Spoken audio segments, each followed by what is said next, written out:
Kept you waiting, huh? Anyway. Wait. Asterion? You're not the person I'm looking for.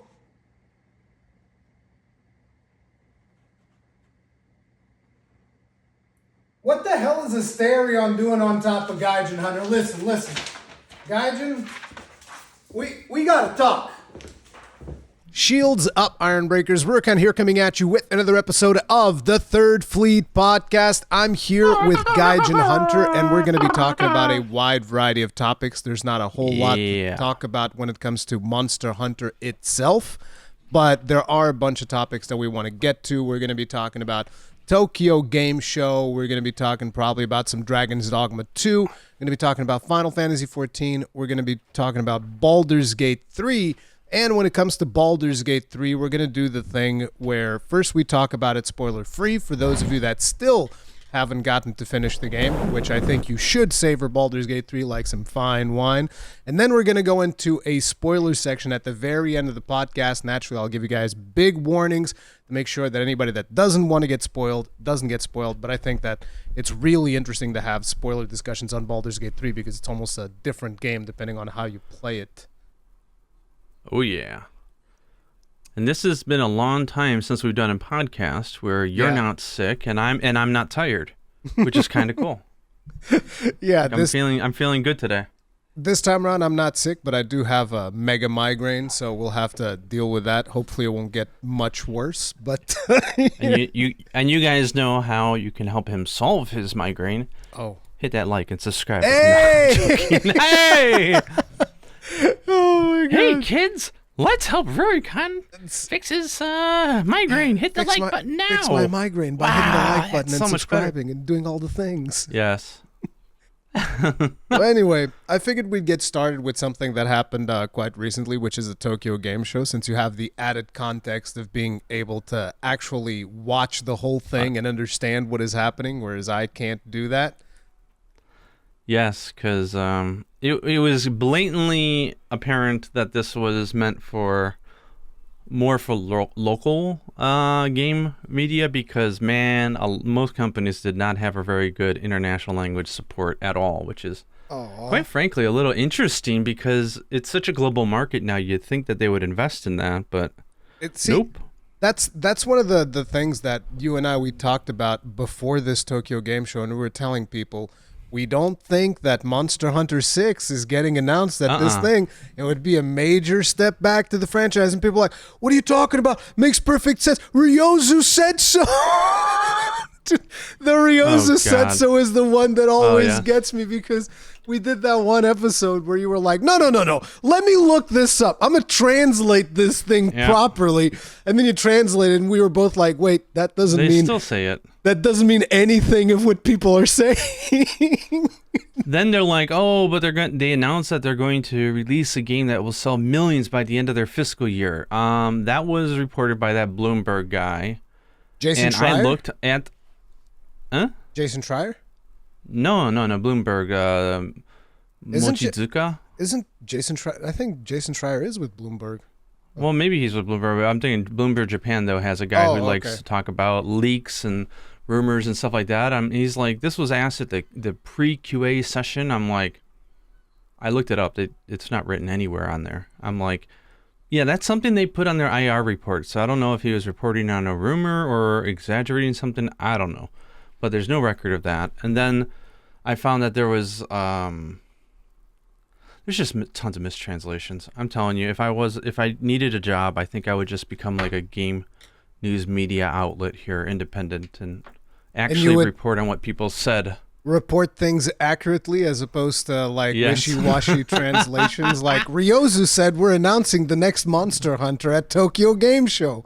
And Ryozu just goes like, nani? Nani? What'd you say? But Tokyo Game Show was fun. I didn't get to go physically this year, but with all trade shows, I think like E3 and Tokyo Game Show, it's more or less a really fun time just to see friends from the industry and coworkers and stuff like that. And they do stage demos and stuff, but like the days of making like huge announcements and stuff like that, that's over. They haven't done that in years and years. So I really wasn't expecting anything.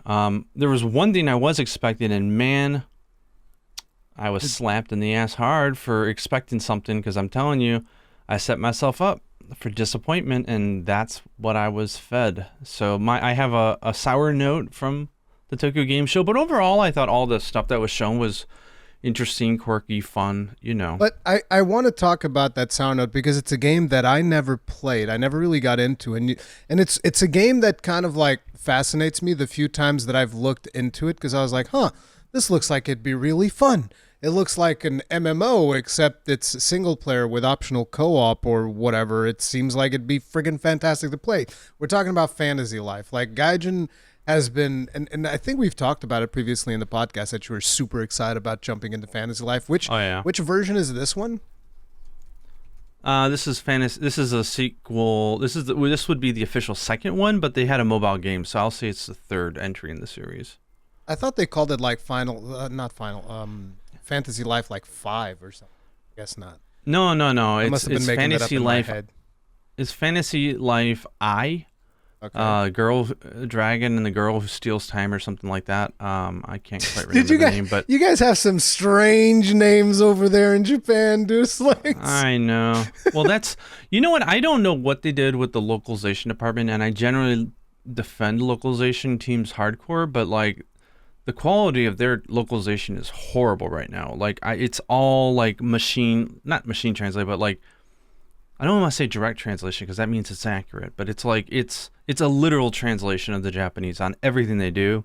They're leaving in Japanese punctuation, like all the things that would irk a localizer, they're doing. So it's kind of like, I feel like a lot of people don't understand that you can't just do that, because we probably have a lot of listeners that only really speak English, and I'm not trying to criticize anybody. Everybody can speak whatever language they want, but it's like if you have an understanding of more than one language. Like I speak English, Portuguese, Spanish, French. You can understand that if you just do a literal translation, stuff just doesn't work. You can't just like literally translate a language into another language, especially in a video game, because like you can literally translate it and understand what is being said, but it requires a lot of interpretation. When you're in a video game, you don't want to be like reading broken English and be expected to understand what's going on. So you can't just do literal translations. You need to adapt and maybe even change some colloquialisms to give you context and stuff like that. Which is something that I always felt like 8.4, for instance, did friggin' fantastic. Oh, they're great. Yeah. Everybody should just hire 8.4. The thing that bothers me actually with terminology is that it's always been like translation and then localization, right? The difference between them, right? And then there's direct translation or literal translation. And in my eyes, adapting the text so that the same nuance, the same meaning, and the same feeling and urgency and everything is conveyed properly, that's not localization, that's translation. Because you're literally trying to express the same thing but in a different language in a way that works natural for that language. So I would say that direct translations and literal translations often are mistranslations because they're not interpreted the way that they should be. Where translation, I think that's the bare minimum that you should be doing. Localization was more like, how do we, if we need to take it a different direction because the sensibilities are just like different, for that other market, where like maybe there's a stereotype that comes off as really annoying, but in Japan it's very cute. So maybe you need to rework a character so that they're, and it's reworking it so that you come off feeling the same thing about that character and the affection towards them in a different way because you have to, because of cultural differences, or language differences. So it's a small little pet peeve there, but it's so what happened that you were upset with some of the stage translations or whatever during the fantasy? Yeah, thing? I mean, I got to set the stage for this one. So the Fantasy Life 1 is an amazing game on the 3DS. Absolutely adored it. I mean, it's got a huge soundtrack, tons of music, all created by Uematsu, the famed Final Fantasy composer. I wasn't aware of that. He did all the music for Fantasy Life. It was fantastic. And it had, great art style. It was the right balance of cute, free, and adventure, like a action adventure RPG, right? So it's like running around, swinging your sword, casting spells, dodging left and right, stuff like that. Felt really good. And it had a whole bunch of different lives that you can do. Like, you know, you kill the monster, you get a material, then you can bring it back. It's like Final Fantasy XIV, like it's like an MMO in a way that you can do all these different jobs, and each job can make something that the other job will then be able to make something that will translate back into the battle, and there was a really, really good loop. It had co-op multiplayer as well, right? The updated release of it did, I believe, but when I played it, I believe it was just single player. But you had companions, like, you know, like any other good. It's just like forward you go out on adventures. And when it comes to those games, one of the things that I really like, because this is a game that'll probably be out on Switch, I think, right? It's not coming out on PlayStation or anything. Switch. It's just Switch. Yeah. So what I really like about those is you have that ad hoc multiplayer, which is really good, because even when the apocalypse comes and the servers go down, you still have ad hoc multiplayer. You get two Switches together, boom. Yeah. Like, you know, because I remember this, the very first time I experienced ad hoc multiplayer was with Monster Hunter Freedom Unite, which I had it on my PlayStation Vita, and a friend of mine had it on his PSP, and somehow the two were just able to communicate, and I was like, it was like a light bulb moment. It was like, what? You don't need servers on the internet? It's like, what do you mean? It's like I used to do multiplayer without internet on PC by using like an LPT cable. Like, you know, the printer cable. You could connect it directly to another computer, then use some stuff on Windows. I used to do that, but that it's like, you know, that was a long, long time ago. But seeing it like ad hoc, wireless, just works. So that's the type of multiplayer that I really like to see for these kinds of games. But I'm sorry, keep going. Yeah. No, so like the first game was really good, and you can look up more about it. I mean, to give you an idea, though, they also had like a stud cast that was working on it. So it was, you know, music by Uematsu, development by Level 5, and the studio that they used was Brownie Brown, which is now called One Up Studio.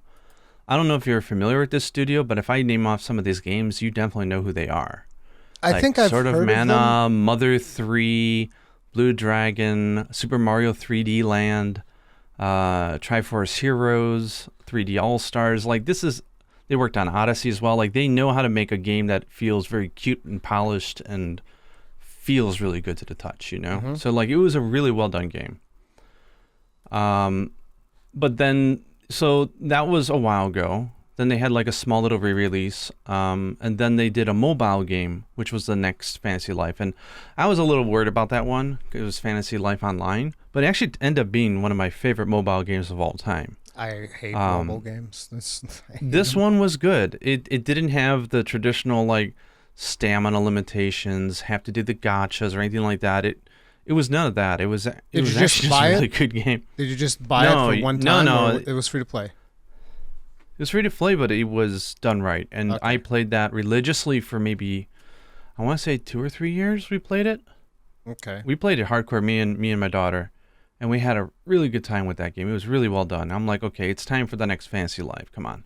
Because they eventually shut that down, and then all that data gone. God damn it. They announced that's the beauty of always online games. Eventually they shut down and everything's gone. This is so good. They could have just took out the monetization, resold it as a $40 game, and a lot of us would have bought it. Yep. It was really good. But it's lost now in the annals of time, which sucks. But in March they announced, like early this year, Level 5 like announced all these new projects, right? They're like, we got this, and it was great and interesting. And the big showrunner was, we got Fantasy Life I with a proper title. It's a proper next entry in Fantasy Life series. It's gonna be on the Switch. It's going to take what you loved about the first game and add in some more. It's probably because of the Animal Crossing theme, but they were going to add in some more like town building and a little bit more freedom. I'm like, whatever. Like, town building's not what I think of when I think of Fantasy Life. I think of adventure. But sure, why not? Like, I would not be adverse to decorating my town. It's probably the weakest feature in the mobile game was that, actually. No one really engaged with that content. But they said, okay, of all the games we announced this year, this will be the first one that gets released. It's coming out this year. And we're like, what? Then I started getting a little worried. One, because the localization seemed a little sussy. And then second, the development was going to be done by Inafune from Concept. the team that brought Mighty you Number 9. Yeah. And like Inafune, I have mad respect because he worked on Mega Man, and that was like my childhood favorite game at Capcom. But like I think it's safe to say, and he was also the main, what did they call it? Conceptor of the idea of Soul Sacrifice. He didn't do the development. He wasn't the director or the producer or anything. Like, they had real people doing that. Unfortunately, they didn't get any show like. They had real people doing. I mean, like he's not a real person. No, that's not what I meant. I'm joking. I know. I'm just he's saying more of an executive type, right? That's what people will take away from this. Like, real people. You mean that he's not real? Sorry. He's totally real. No, the thing is, just like, they had other directors on it, and they did fantastic. And he had a great idea. And I mean, if you think about it, Soul Sacrifice is also spiritually a little bit like Mega Man, right? With taking people's powers and absorbing and stuff like that. It's kind of cute when you think about that. But anyways, he's directing, so I'm like, okay, that makes me a little nervous, but okay. And so we were anxious, waiting for information from it. Like, what does the I mean? They said that they would tease it. It has multiple meanings. I'm like, this is so Wii U era. Like, come on now. But whatever, Hino-san has his hobbies. I'll take it. Give me a new fantasy life, right? Up until, I think it was 3 weeks ago, we didn't hear one damn thing about this game all year. Yeah, I was actually. So they announce it. I was looking forward to, like, ahead of Tokyo Game Show, like a couple of months, because we talked about it and I got excited about it and I kept like looking it up. Is there anything new about Fantasy Life? Nothing. Yeah. So they come out like a few weeks ago, I think it was, and they're like, "We're gonna show you the first ever sneak preview for this game." I'm like, "No, you gave us a sneak preview back in March." But again, weird translations on their social media. So they show a trailer, which is great, but the trailer is kind of a nothing burger. Like, it shows the town, which they showed before. It talks about the dragon, which they talked about before. They show a little bit of the town, like, reconstruction, which they showed before, and it just ends and says coming 2023. I'm like, what? It's so like, weird to say coming 2023 in like in September. Yeah, it's kind of weird. And so like, and they did announce a new life that was being added. Now, people have been wanting multiple new lives. It's like a new job. Yeah. So this one, they're introducing Gardener. I'm like, okay, like Animal Crossing, right? They want people to be able to just press buttons and harvest food. Sure, why not? It goes well with the chef and everything. Takes the focus maybe away from adventuring, which I don't want. I'm hoping that maybe you adventure out and you find seeds, and then you can use those as a gardener to make the vegetables. That would be cool. But it used to be that you would adventure out to find the materials to make stuff with the chef. But that's all there was. So I'm like, okay, they've got to have something big planned for Tokyo Game Show, because they said there's going to be an on-floor demo. They're going to do 2 stage shows and everything. So I, like an idiot, I got my hopes up. I'm like, well, it's coming out in a few months. They got to be giving us the release date. They're just going to milk it out, Maybe day 2 they'll tease another job or something, right? Like, okay, let's see. So they do their first presentation. The poor interpreter, oh my God, I felt bad for her. So I'm not blasting, like, interpretation is a different art than translation, right? And some of the best interpreters I find is when they are doing it in their native language. It's just one of those things. It's easier to come in one ear and out the other in another language. But it seemed to be a trend at the Tokyo Game Show this year that a lot of the interpreters were Japanese, I think, native speakers doing it, and they did a really good job. But it's just a little different. And they obviously did not prep these people with any information about what they're talking about, any scripts. They set them up for failure because they're talking a mile a minute, like I am right now, and they can't keep up. I was actually looking at some of the shows because I was trying to, let me see if there's any new information, something that I'd be interested in. And I watched the Microsoft show, which was kind of okay because it was mostly pre-recorded or whatever. And so what I did was I would turn on YouTube captions, which does a rough job of translating, but you can kind of like understand it. And then after that one came like a Sega show. And the Sega show, I was just like, bro, what is happening? It was so weird because they had an interpreter And so the people in Japanese were just like speaking super fast and they were doing like live commentary on stuff that was happening. And so the interpreters just left there like, trying to say what they are saying. And it made no sense whatsoever because you're just listening to them. Yeah, you're just listening to them try to explain what's going on, and it's not good. So it's like, okay, I get it. Like one kind of argument of, well, this is a local show, it's for the Japanese market. Well, then don't prepare English. Yeah. Interpreters who you don't even feed them any information about what's being said. They have no script to fall back on if they get lost, and you're not stopping between breaths, so they can't keep up. It's crazy. Like, it makes me appreciate even more a few years back when Capcom did that show, and they hired that interpreter for the Monster Hunter part, and they had a section that they knew was going to be like comedians talking and not relevant, so they didn't have translators for that portion.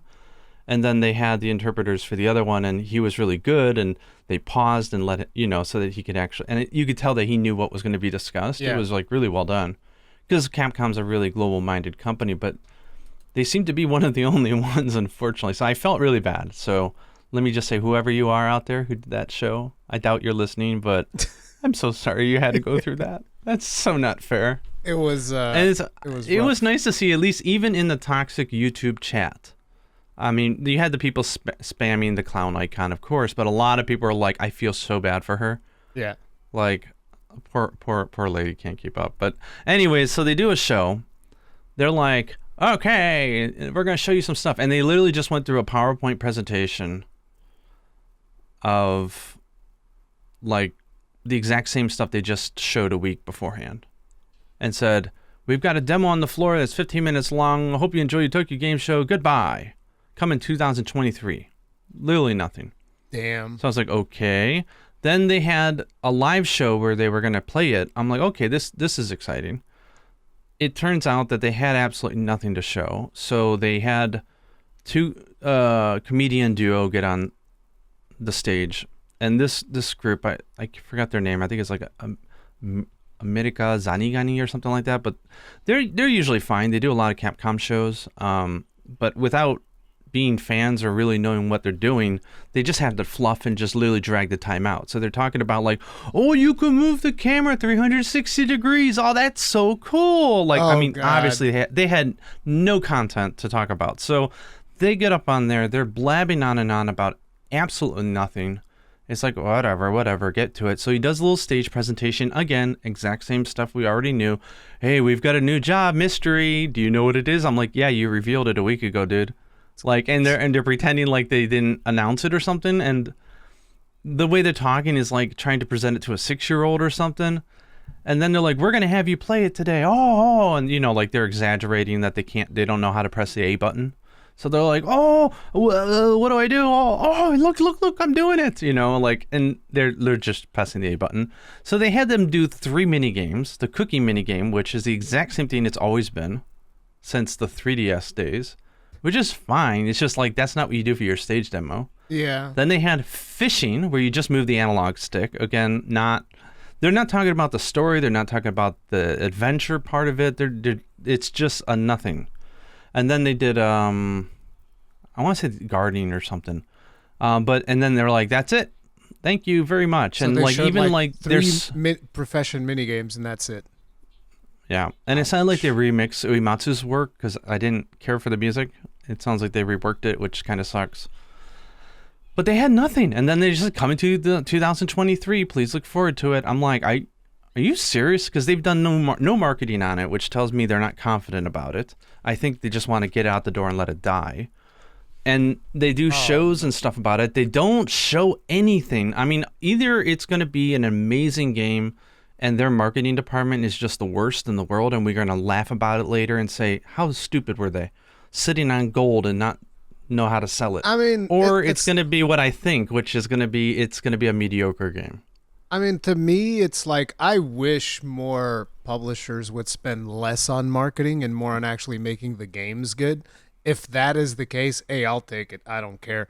Like, hell, I'll do the marketing for it. Don't worry about it, okay? Listen, I'll fix it for you. If you just make a good game, I'll fix it for you, all right? I'll put it on my channel. I'll blabber on about it nonstop. We'll talk about it on the podcast. It'll be great. Yeah. It's better than I'll put it out there. Marketing the crap out of it and just not being good.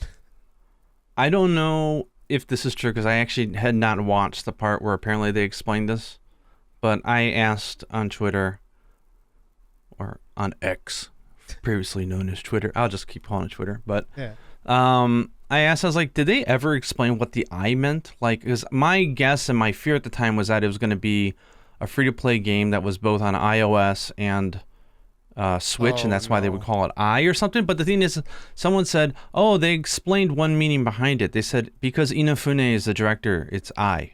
I'm like, you're kidding me, right? I don't know if that's true or not, but if it's not true, it's a really good joke because it's something that wouldn't surprise me. But like, are you kidding me? Oh my god! Yes. And so we walk out of the Tokyo Game Show with absolutely no exploration, no talking about the adventure we're gonna have. A very horrible showing for even the first game. And it's coming this year apparently. Like, okay, so we'll see what happens in 2 months, but that was a disappointment and got me really worried about it. So I'm still going to, keep an open mind. I'm not going to write it off yet because I haven't played it. But they're certainly not doing a good job selling me on it. So I was very sad. I hope it's good because I do want to check it out. It'll be the first time that I dive into it because it seemed like it'd be interesting, but we'll see how that one pans out. Anything else caught your attention at the Tokyo Game Show? I'm trying to remember now. What the heck was announced?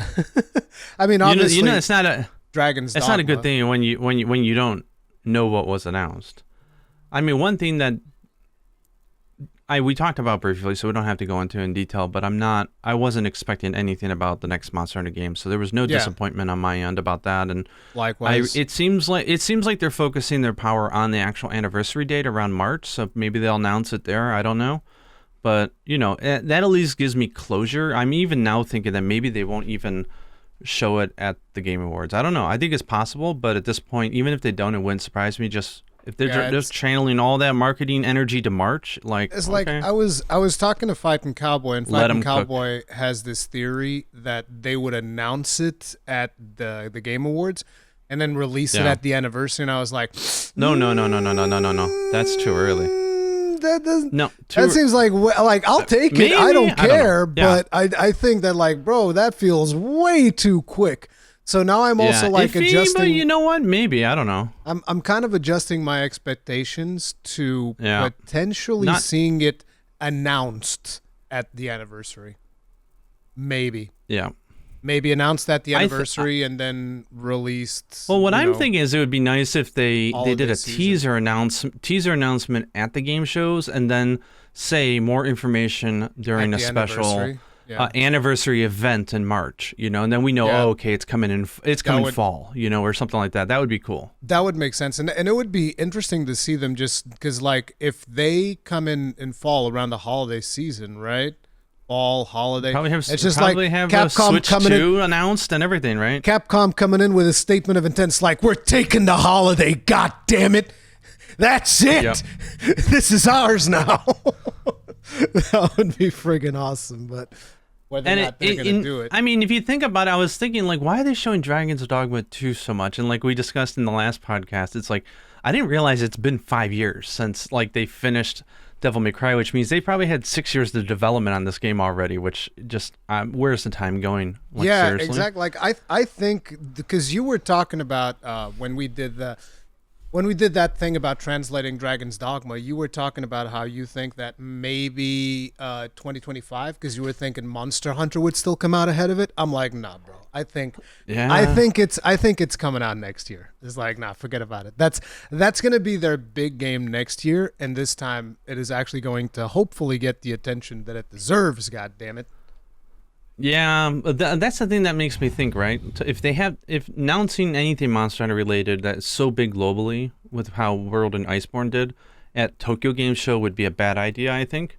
Yes. So it's kind of they needed something to announce. So they said, let's show off Dragon's Dogma, because that's an occult. It's an occult favorite, right? Like it's not like mainstream huge game, but it's something really fun and cool that maybe word of mouth can travel for it. So maybe it makes sense that they covered it that way. But I'm really interested to see what they do. But I'm not gonna be horribly hurt if they don't show up at the Game Awards. Then at least I know, okay, they're delivering something in March, an announcement. Like there's no way they're not. At least then you don't have to think about it, right? For January, February, like you just put out your mind, be like, okay. But so and no surprises there. And that was a good show. I think that. What else was announced at? That's it. Show? That's it. There just wasn't that much. Like there was another game from Capcom that I wanted to check out, which is the the Kunitsugami or Kamitsugami or whatever it's called. They didn't show anything for that, which I really wanted to know more. I want to know if that thing has co-op, because I feel like it probably will. But that game's still looking very interesting. I'm super interested in checking it out, but we don't know much about it at this point. Yeah. I'm not into it, but what did you think about? Because you're into the FF7 remake stuff. Like I know that they had like apparently a really good trailer, an announcement for that. Like how was that? I think that trailer wasn't that at the PlayStation. I think that was at the PlayStation thing, the State of whatever. But State of Play. State of Play. That trailer looked friggin' awesome. The thing is, I think that trailer is mostly made for like fans who know what happens in the story of the original. So it didn't really speak to me anything in particular other than looks real good. I can't wait to play it. Like that's it. Because it's an interesting thing that a lot of people, there's this whole discussion about, they're changing so many things, and I thought about it, and I've been questioning. Do I care that they're changing all of these things? Because at the end of the day, I never experienced the original. But even if I had, I found myself wondering, so if I had played the original, right, and I was given the choice to play the original again or to play something different, because I believe that the team working on... reimagined version, the team working on that are still some of the people that worked on the original Final Fantasy VII, right? I'm not wrong about that, because I never played the original. I believe that. I believe that's correct. Yeah. So it's like it got me to wonder, right? So think of my comparison term would be something in the lines of Dark Souls, because that's the game that I love, the game that I've played a million times. And if you think about it, if I knew that Miyazaki and his team were involved in a remake of Dark Souls and they decided to make it different as opposed to just being a traditional remake, I find myself questioning, would I prefer to play, no, I want a loyal remake to play the same thing that I played back in 2011, or do I want something new? And my brain would always go, I want something new. Of course I want something new. It's the same team that is involved. They made the thing that I loved all those years ago. I can still play it. It's available everywhere. So it's like, I want something new, which is why it's kind of like weird to me that so many people in the Final Fantasy, and again, I'm not saying this as in like, oh, you guys are so backwards. I'm not saying this in a derogatory tone. It's just I can't relate to the people that are like, I don't want this. They're changing everything. Everything's terrible. I hate it. Like, I get it. You want, a proper remaster, remake, whatever. But I just feel differently about it, I guess. Like, if I was in that position, I would probably still want the new thing. Yeah, I would say, it makes a big difference because it's the same, so to say, development studio and publisher. It's not like someone's just being given it and they're just putting a new fresh coat of paint on it, right? I'm sure there's ideas in the archives of stuff they wanted to do or on retrospect would have done differently, so why not see a different version, right? At least it's fresh and new and still has the soul. So not to mention that if now that I'm a little bit more involved in the universe of Final Fantasy VII, the fact that Zack actually survives, who is a much better character than Cloud, I'll keep saying this because like Cloud sucks. I'm sorry. I would say most people would agree, I would think. No, there's a lot of Zack fans. No, there's a ton of people that don't. There's a lot of people that do agree, but there's also a ton of people that are like, the only reason you don't like Cloud is because you didn't play the entirety of Final Fantasy VII. And I'm thinking to myself, look, if he's an insufferable asshole like he is throughout the bits that I have played, I'm not interested. It's not going to change my mind. yeah, to me, it's like him and Sephiroth can go get a room and just like be emo together. Like I care less about them. It's for me that game was again about the adventure. Yeah, there were so many set pieces and so many different things that you did that it was just kind of like blowing your mind back in the day, like left and right, like oh my god, this and that, and it was less about the characters for me and more about the adventure. But having played Crisis Core, now I understand a little bit more about all of that stuff, and I just loved playing Crisis Core last year, which is something that I wasn't expecting. I picked that thing up on a whim, and I was thinking to myself, man, I'm gonna regret this purchase. Paid this thing retail price, which is even more than I would have, if I would have bought it like online. I was like, you know what? I got a feeling. I picked it up and I was like, damn, I love this game. Game's so good. I'm super. So I'm happy. I'm happy for FF7 fans. I mean, it sounds like they're eating good. Are you not going to play the remake at all? I haven't played it. I have no intention to play it now. You really should. Like, seriously. I know everyone's telling me it's really good. I'm just... maybe one day I'll wake up and I will feel like playing it, but I just don't right now. And yeah, you shouldn't. It's weird. You shouldn't force it. You definitely shouldn't force it. I don't want to force it. I know that everyone says it's really, really good, which makes me so happy. As someone who loved the original, to hear people still talking about that world, those characters, like that's a good thing. So it's something to celebrate. It's just something that for some reason, maybe I'm just trying to fall in love with new stuff. I don't know, but I have no interest in touching it right now. But it looks great. So I know there's that 0.0001% of people that are on Twitter screaming left and right and trying to make it a FF16 versus FF7 oh my god, dude, that is Jesus Christ! It's so annoying. I can't stand that, dude. I'm just that's so worse tired than Console Warriors. Like that's even worse because it's like you're trying to fight your own brand. You're fighting your own franchise. Like imagine Dark Souls people going like, Bloodborne sucks. Bloodborne. I hate Bloodborne. Dark Souls is the real one. Bloodborne bad. It's like, and the worst part is there's probably people who think like that, and there's people who think the other way around. No, Bloodborne's the one. Dark Souls. I always hated Dark Souls. It's so weird.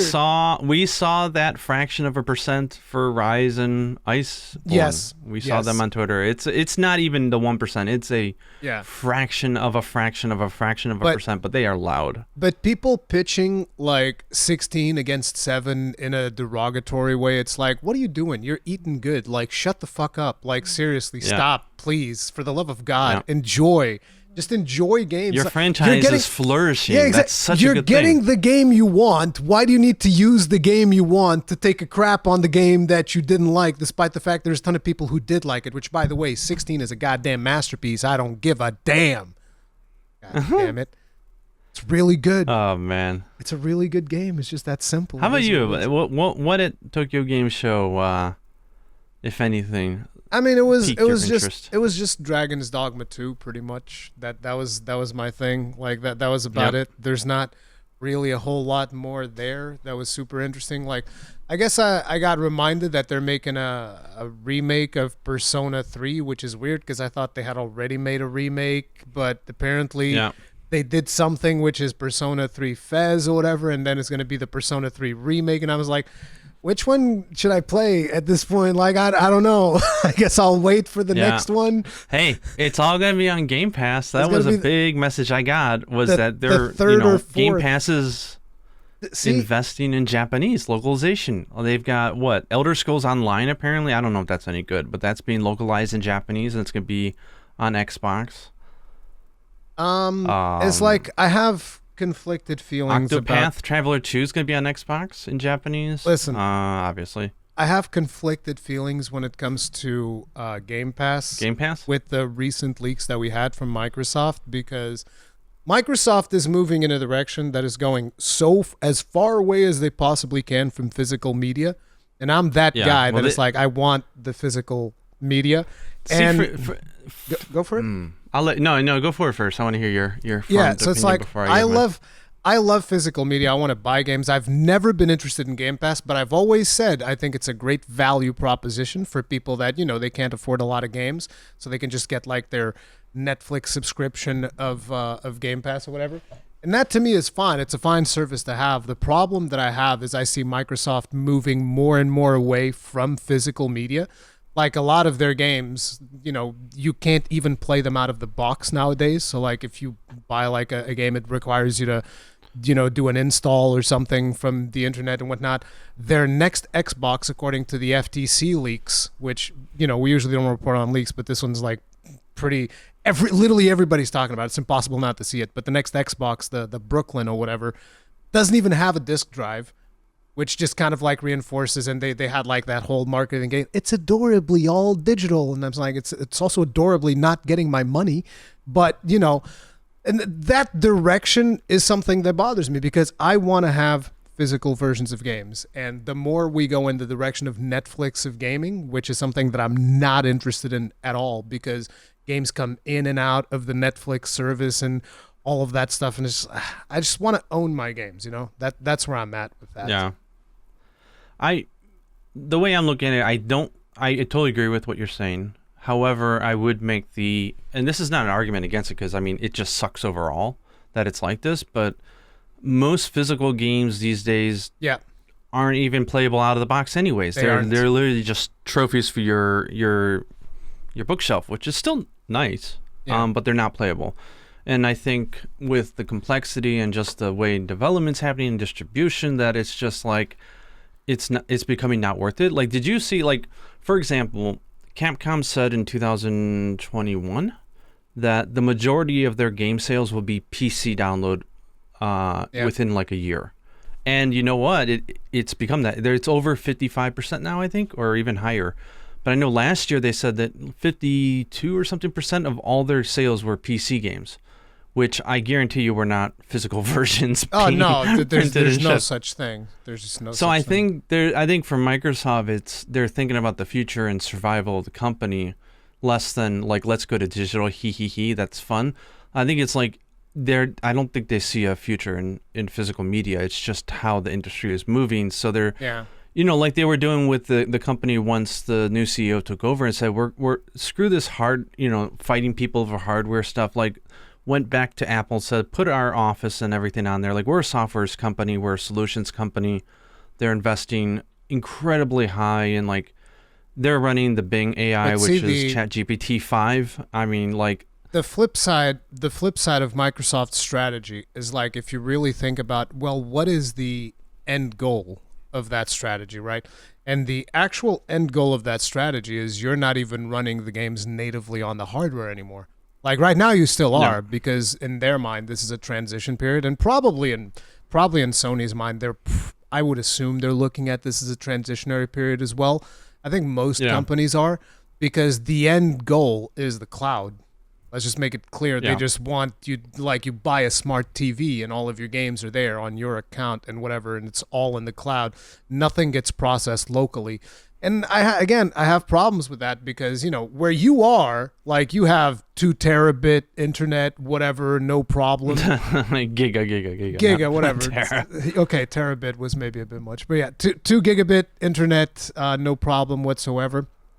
Whereas me, throughout easily more than half of my life, I didn't have a stable internet connection.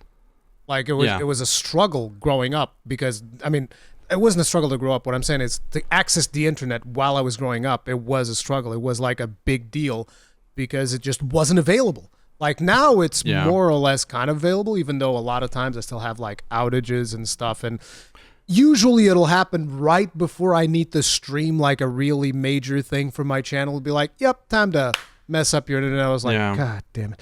So it's like I cannot rely on cloud gaming, and I don't know if I ever will be able to. So here's another, not counter argument, but a counterpoint that I've thought about, because I've thought about this for a while. Microsoft knows that with the cost of games ballooning, which is a reality. I don't care what people say, oh, it's all automated. No, it's not. Games are really expensive to make. A lot more than your average movie. I have different opinions on that.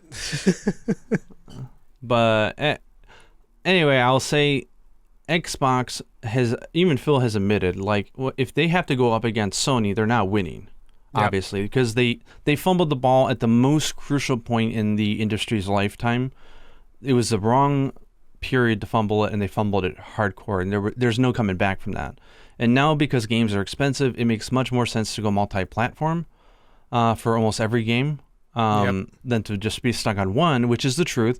And he's even said flat out, like, we can't beat PlayStation at the retail market like that. So I think they're not looking like, okay, the industry's going to end. It's like, how do we carve out a spot that we can survive? And if they're not going to win at the retail, shelves, and the games are going to be available anyways on both consoles, then their best thing is to offer the solutions version, right? So I think they're carving out, they're trying to survive. And I think they're making the right move, because I don't see them beating Sony at market at all. Here's the thing: when it comes to the business move, I absolutely think that Microsoft is making all the right business moves. I'm just not interested in their business. That's the thing. Yeah. From a consumer standpoint, the business that they are promoting, which is the right path forward for them, is not the path that I want to go down on, which kind of sucks, because I think the industry needs to figure out a distribution system where you can order games that you love printed, like the executable and download files printed on I guess the problem is that there's so much online components now, though you still need the authorization, whatever. But it would be nice if they can do, instead of having to, like, okay, if you don't make a lot of 100,000 discs, then you're not making it. Like, find a way that allows users to get a physical copy, like, by demand or by order. How about just sell me a USB stick? They're not that expensive, Every console has USB, and PC has USB. So just let me be like, hey, look, I want to order a backup copy of this game on a USB stick. I'll buy it. I'll pay for it. It's not like printing a CD. You can just buy a friggin' SanDisk, and you can put your own branding on it, whatever. Put like a game logo on there. I don't care. Or don't even put anything. Just give me a black stick. Yeah, but I mean, have you seen the size, though, of, like, especially Western games are really bad at this. Look, but, like, lack of compression, 150 gigabit okay. Let USB? Do those exist? I mean, there's 512 USB pen drives for sure. Let me just see here. USB stick on Amazon. So just like real quick, look. Okay, 32 gigs for 30 euros are insane. No, listen, 128 gigs, 12 euro. Yeah, that won't hold a game. Not many games. Yeah, but I'm saying, like, it's 12 euro. Okay, so it's like, say you double it. It's probably not even double, because I'm just like looking up real quick. You can find stuff way better than this. I mean, if they just allowed people to back up their games on a special game Xbox USB, like, no one would do it. I think it's the box, it's the disc, it's the smell, the feel, the tactile part of the physical media. I mean, there's that part too as well, but I want to actually just be able to store these things, I'm looking at them. Most of the ones that they have over here in friggin' Spanish Amazon are 128. I could probably just type 256, just out of curiosity. 256 can hold games, right? We can agree on that. Look, 19 euro. 19 euro, 256 thing. It doesn't even have to be like super USB 3.0 whatever, because it can just be used to install. It can be whatever, and it's 256 gigs. Can hold pretty much any game installed. So shouldn't really be too much of a problem. I feel like this would be an easy solution if they wanted to solve it for people like me. But I just feel like there's not enough people like me that care about this stuff. I mean, and they are, at the end of the day, just the way PlayStation does it as well. They're just installation discs. They're not actually running the game off the disc. They're just there to install it if you don't have a strong internet. Because they won't run the game unless the disc is there. So yeah. So I mean, I hear you. Just really quickly on a positive note, because I know it sounded like we were talking doom and gloom about the industry. I think it's a good thing. We've got two companies, and then Nintendo, of course, doing their own thing with different directions that they're pushing stuff, and I think that's a good thing. I don't want everybody competing and trying to do the same thing. So hopefully there'll be something for everybody. I think competition is good for the market. We're gonna get further into that in one of the topics that I have here, but it's like one of the things that I really do like about Nintendo is that at least they're never going to let go of the cartridges, I feel like. Especially because I think that Switch 2 it has to be backwards compatible. So those at least still feel like a way for me to scratch that physical media itch. So, yeah. So I wanted But even they are doing the same thing, though. They're doing install only, and then you have to get the patch on day one, and they have the same issue with a lot of their, I don't know about the first-party games, but like... Most of the games... First-party are good? Actually, all of the games that I have, you can install and play them. Now, there's a little bit of downsides. Like, for instance, if you look at Xenoblade 3, Xenoblade 3's gotten tons of post-release content. None of that's in the cartridge, which kind of sucks. I see, but you could still play the base game, though. Yeah, I'd be able to play Xenoblade 3 all the way. So, yeah. Nice. So, I wanted to ask you about something, just so that we could talk about it on the podcast. We talked about it offline after we did the Dragon's Dogma thing, but I showed you a game. Just called Lies of P, and you had some very strong feelings about this game, and I'd like you to express them.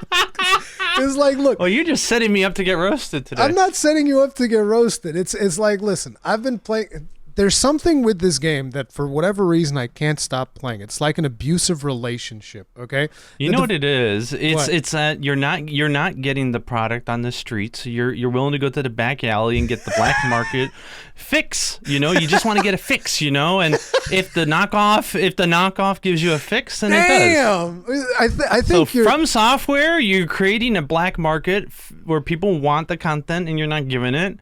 And look what we're getting knockoff shit that people are injecting in their veins, even knowing that it's flawed. Jesus Christ! No, tell us how you really feel, though. I mean, I only know like from the you only watched 20 minutes you showed me. Yeah, I don't. You only watched a little bit of the game, but he got some very strong feelings about it. It's like, listen. Oh, at first glance, I was like, "The hell is this Bloodborne knockoff crap that you're playing?" That's the first thing I said. So Lies of P. I've been playing it, and it's weird. P or pie? P. Lies of P. P. It's based on the. It sounds like you're saying lines of P, like you're at a urinal or something. No, Lies of P. It's a How game about that lies of poop. Jesus. Sorry, I'm a kid. Stop. I'm sorry. Lies of P. I mean, listen. I'm gonna tell you something. It's gonna you're gonna laugh. I'm sorry. I'll shut up. No, you're not. You're not, because I'm gonna tell you something. Which is, there's a mechanic in that game, which is your skill tree. You know what they call it? Not the pee-pee. No, they call it the P organ. P. That's intentional. It has to be. That's gotta be intentional. I mean, you saw the weapon that I showed you on that short. I mean, they probably had a lot of time to play around with the language, considering that they didn't have to do much, R&D on UI designs. So. Jesus Christ, there it goes again. No, but it's like, I think the game has a lot of charm in the story that they tell, because I do feel like the story of that game is pretty cool. I enjoy the story. I enjoyed the overall theme and vibe that they're going for, and I do like the gameplay, but I do feel like up until their recent patch, which is an interesting thing, I feel like up until their recent patch, there was a lot of monsters a lot of creatures in the game that were just like, their HP felt super bloated, and the parry window feels too tight still. But they patched the game and they severely nerfed a lot of bosses in the game. That's good. Yeah, they because what you were showing me was like, what the hell? Like, you were showing me a boss that had like 2 knives, and she was like, or 2 swords or something, and like she had 1, way too many moves. 2, it didn't seem like they were baitable, like from a distance. Like, you have a subset at mid distance, long distance, short distance. But they can close distance fast. That's kind of like the Bloodborne formula. The anticipation was really either non-existent or very small. There were too many variations on the same thing, so it just seemed like the game was just being a bully. So and saying like, we're not going to give you the tells, we're not going to give you the window, you're not going to punish it, For people wondering, this is like the second time that you return to Krot after the big earthquake. I'm not going to go too deep into it for people that don't know. And then you climb up to one of the buildings, and there's like a lady there who's got like a big head and a big cleaver and another sword in the other hand. She just like beats you up, and she clones herself at one point of the fight, so you guys will probably know which monster he's talking about. But yeah, I was stuck in there for a while, but I've been playing the game on New Game Plus, that same character. One tried that boss, straight up. Went in there, just beat her up. And here's the thing, that boss was not even mentioned in the patch notes, so I don't know if there are other adjustments that they've made. But yeah, I just went in there, beat her up, no problem. So do you think it was changed, or do you think your third eye opened up or something? I don't know. I honestly do not know, because it's a strange thing with Lies of P where I can't tell if things have gotten really nerfed, or if it's a combination of things getting nerfed and me getting better, or in that specific case, if it's just me getting better. I can't tell the difference. I just keep playing the game because I feel like it's scratching some itch. And it's like an abusive. It's an abusive relationship where the game beats me up, and I'm like, that was some bullshit. I hate you. I'm never gonna play you again, and I'll see you tomorrow. Yeah, like, but you love Bloodborne so much that anything that will, and if it's got a good story to boot, that's great. Yeah, I could see that satisfying the itch. The story, I feel, is really good, and I like a lot of the characters in that game. My feelings on that whole thing. I don't know the game, so I can't really pass judgment on it, but I'm gonna do it anyways for the hell of it, for entertainment purposes. But prefaced with the fact that I don't know what I'm talking about, and I'm quite aware of that. But I would say, like, if the game's got a unique atmosphere, it's got a good story, I think they're doing themselves a disservice to just copy another game's UI design. Because trust me, that UI was not perfect. It could be very well enhanced. Like, you'd think they would want to give it like a layer of unique paint, to be its own thing. But for me, I look at the screen and it just looks like a knockoff of Bloodborne. Even though what I'm hearing is that it's not. It's heavily inspired by, but it's not a knockoff by any means. It just feels like it's doing the game a disservice. Like, they don't realize that they had something really good. That they're like, oh, let's just market it so people look at it and they go, oh, it looks familiar. I've been wanting to play a Bloodborne game since the first game, and no one will make it, and they won't re-release it, so why not? I don't know. I have mixed feelings about the HUD designs being like identical. But yeah, but it's like I digress. Bloodborne's a good game, so it is. I do feel like a big part of it is due to, like, maybe I've been missing Bloodborne more than I even realize, and I think that a lot of people probably feel the same. We all have. Yeah, we miss Bloodborne a lot. We miss it. That game was damn fine.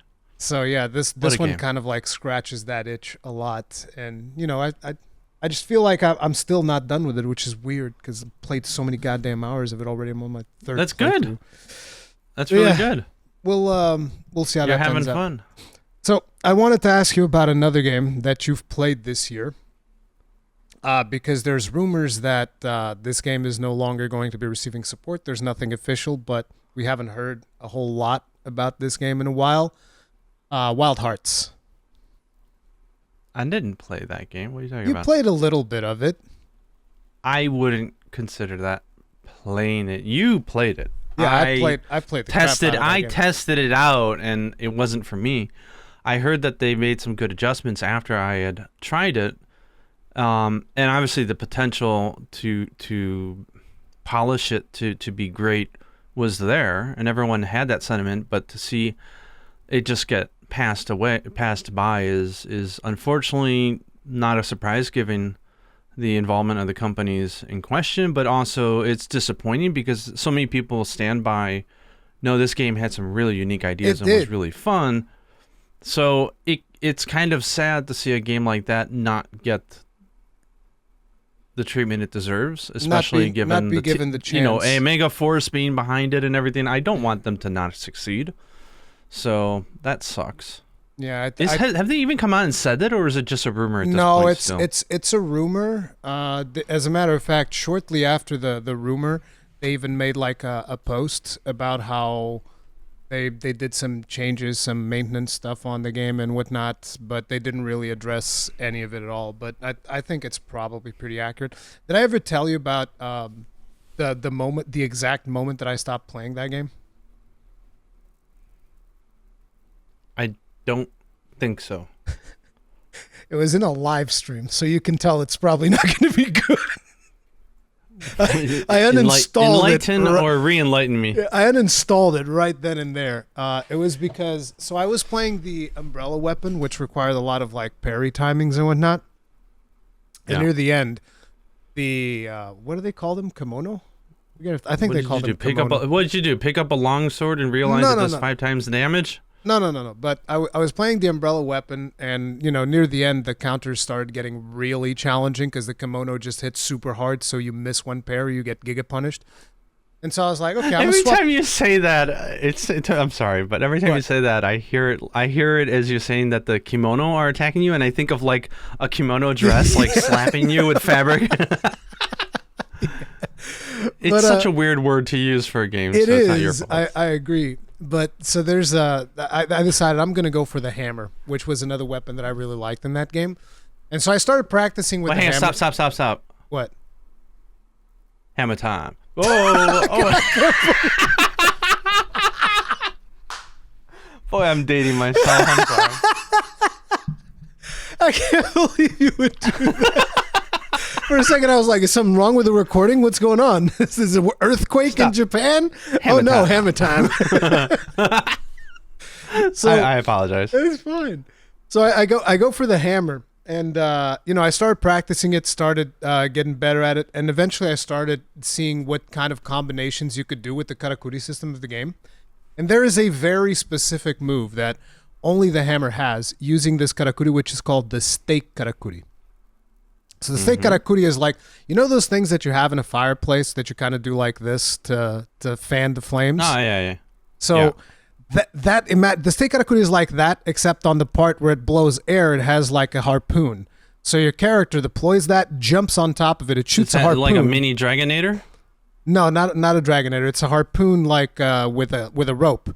So after it attaches to the monster, it reels you in super fast. And so what happens is after it does that, it'll like open up at the end and it'll get your character to jump.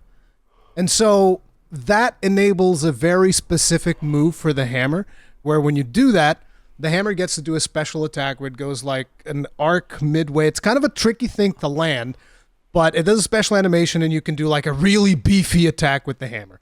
It's almost on the level of like, I don't know, let's say Impact Crater on Rise. Right now it sounds like you're selling me on it. I can't wait to see how this goes into you uninstalling the game. Yeah, exactly. So there's this really great move because the hammer in this game is like a build-up weapon. So in order for you to really, deal damage, you have to go like, okay, it's like a great sword. Lots of build-up. Right? So it's like slam, and then the second slam, and then the really big slam, and then there's this shortcut with that karakuri, right? So the problem with it is, probably because of the rush development cycle that they have with that game, that move is not very well polished. So sometimes you'll get on there and the jump will just be a normal jump instead of the special jump that lets you do the super attack. Ooh. Other times you'll do the move and your character will grapple onto the monster instead of jumping for no reason. It's just random. Sometimes he'll grapple, sometimes he'll do a normal jump, and every now and then he'll do the regular jump. And it had already been the case where one of the more challenging kimono that they put out in the game, I had been failing in that thing nonstop, and then on one of the attempts, the jump worked like 80% of the time, and I just killed it. And the only reason I killed it is because the mechanic worked the way that it was supposed to work, so I just destroyed the monster, no problem. So instead of going back to the umbrella, you uninstalled the game? No, yeah, pretty much, because I got to a point where I'm like, because you need to understand, they started too buggy for my time. Yeah, right? exactly. They started putting in kimono that was just straight up one shot. Like any little mishap that you did, it's a one shot. And I'm like, okay, look, you're demanding but not super. often your fault, right? Yeah. No, it would be my fault. And I don't have a problem with dying to one shots if that's the way that they want to do it. It's not particularly entertaining, but whatever. The thing was, if you're expecting me to have this pitch precision type of gameplay, you need to offer me pitch precision controls. I can't have none of this fucking randomness of like, sometimes it grabs onto the monster, sometimes it does this, and every now and then it'll do what you actually want to do. So, I got to a point where I was just like, I think I even said it on stream. I just said, fuck listen. This shit. No, I told people, listen, I'm going to try this again. And if the goddamn steak karakuri fails me one time, I'm going to install it in the game. And it was like the did first someone one. clip that? I want to see that. I go in there and it like grabbed onto the monster like, yep, I'm done. Bye. Man of his word. Gone with you. I did it. It's like it. I was really sad about it because I love what they were doing with that game.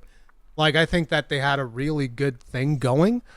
But it's just they were not given enough time to polish it properly, so some of the mechanics just didn't work properly. It was weird. This sounds like how I just stopped playing Monster Hunter now, actually. It sounds very similar to that is an excellent segue, because I also want to talk about Monster Hunter now. So a lot of people a lot of people told me that I should check out Monster Hunter now. And it's like I always said, look, I don't like mobile games. Even if it's Monster Hunter, especially if it's Monster Hunter developed by Niantic. And the reasoning behind that is I played Pokemon Go, and the thing that frustrated me about Pokemon... I had a lot of fun with that game. I'm really curious where everyone's anger is, because I played it hyper casually, so... Yeah, I'm not angry about Pokemon Go. I was just disappointed, because the way that I wanted to do Pokemon Go was clearly not the way that the developers wanted me to do it. I mean, for starters, I'm in Portugal, so Portugal, much more remote. It's not like you're in Japan, they're going to have like a zillion interest points and Pokestops and all that. In Portugal, there wasn't nearly as many at the start. There probably are now because people submit it through the system and whatnot. But here's the interesting thing. I had the perfect spot to play Pokemon Go right next to my house, too, which I had this park wherein you had like a couple of Pokestops, and you could literally like go around the park, and by the time you do one full lap, the Pokestops would have refreshed, and you could keep just lapping that park and power gaming the crap out of the game if I wanted to. But that's not what I wanted to do. I wanted to go like, I mean, the whole thing is go out on an adventure, so it's like I wanted to go out into, I have beautiful mountains and hills and stuff that I can go to, and that's what I wanted to do. I want to go to these beautiful places and catch Pokemon along the way, except there's nothing. There's literally nothing. I was like, I want to go to this rock in this mountain and pick up a Geodude or something. It'd be cool, right? I'm not even a big Pokemon fan, but it just seemed like a cool adventure to have. And then I would go there, and it's like, yep, there's no Pokemon in sight. There's no Pokestops. There's no nothing. You're walking, and it's nice, and there's good scene, but you're not doing anything with the game, basically. Unless you buy lures, which is what I would end up doing, because I was trying to force myself to keep playing the game. I would have to buy lures and then do this thing with a lure active, and then I would be able to find Pokemon. So that was disappointing. And when I realized that that's what they did, and they started, then they talked about how, we're going to do Monster Hunter now with Niantic. I was like, well, it's going to be the same thing as Go, so I'm not interested. Like, if I could go to a mountaintop and fight a Rathalos, like, that sounds cool as fuck, but I already know it's going to be like, no, go to the park and do laps around the park and fight a couple of... It's like, I don't want to do that. Yeah. But go ahead, tell me, you played Monster Hunter now, and people have been telling me that I should give it a shot because it's actually really good. So tell me about it. Did you play Monster Hunter Explorer, the Japanese game, or no? No. Because that was a game that me and Kogath both really enjoyed. Like, it proved to me that if they wanted to make an actual Monster Hunter game on mobile with swipe and tap commands, that it actually could work. Like, there's ways... It has to be structured as a paid game, not like a free-to-play game, but it could work. Like, it was a proof of concept that was great, but the monetization got out of control within 3 months, and we stopped playing, or I stopped playing. So this game basically copies the majority of that battle system, so it is fun. Like, and it feels polished, it feels well made, and it's enjoyable. Especially the first few hours are incredibly enjoyable. But I hit like Hunter rank 30 and 4 or 5-star monsters within 2 days. I mean, one good thing is that they don't do the population issue. So every city in the world, you have just as many stops as I have in downtown Tokyo. They don't do that crap anymore. But that doesn't really matter much because you can't just choose to go fight a Diablos. You got to go find a place that is currently set as a desert, hope that it's spawned, and then hope that it's a level that you want. Then you kill it, and then you have, I'd say maybe it feels like a fourth of the percentage chance of getting a mantle. You might get the one stupid-ass material that you need, and of course you need 2. They always try, hey, you can spend money right now and get a second one for free. You know, wait. You can literally buy monster materials for real money. Okay, so figure this. No. It's worse than that. If it's worse. Then I would be happier. I think so. So the thing is like, I'm stuck at the upgrade that everyone else is. It's one of the few walls, which is I have like a grade 3 weapon. I got to upgrade it to grade 4, right? Okay. The thing is, you have to upgrade in order to progress, because you start getting these monsters that have such HP that you can't kill them in 60 seconds, which is all you're allowed. And they will one-shot you. So you got to know the monster, move really well, which, again, the gameplay is satisfying in that respect. But you got 60 seconds, so they're forcing you to be hyper-aggressive, so you get hit, because, guess it, the game doesn't give you... it only gives you, like, what, a few first aid kits a day? Other than that, potions are all monetized items. You don't earn them when you level up. You don't earn them through events. Potions are purchase only. So if you want to keep playing, you've got to play perfect, and you got to be able to upgrade your weapons, because you can't hurdle the time limit if you don't upgrade your stuff. So you say, okay, I got to upgrade. My problem is Jagras, of all things, a great Jagras. I just need some stupid rarity 4 material from him. The thing is like all around my town, if I looked at it right now, it's 90% star 1 to 3. There may be a 4-star, but it may not be Jagras, the great Jagras. It may be something else. So I actually have to travel quite a bit to try to find it. Then I finally find it, I kill it, I break whatever parts, nothing. Like, it's worse rates than a mantle. Like, it's really bad. And so I killed, I want to say around 20 level 4 great Jagras. And I did a lot of walking for that, because I was like, oh my god, there's 2 down by the park. So I walked all the way down there. You know, I paintballed them, grabbed another few more, came back home, fought them, killed them, broke parts, nothing. Not even one. The thing is like, so they choke you hardcore on materials. And it's not just from the monster, it's from that star. It has to be a level 4 that I need. It only drops from him. And then when it drops, it would only drop 1.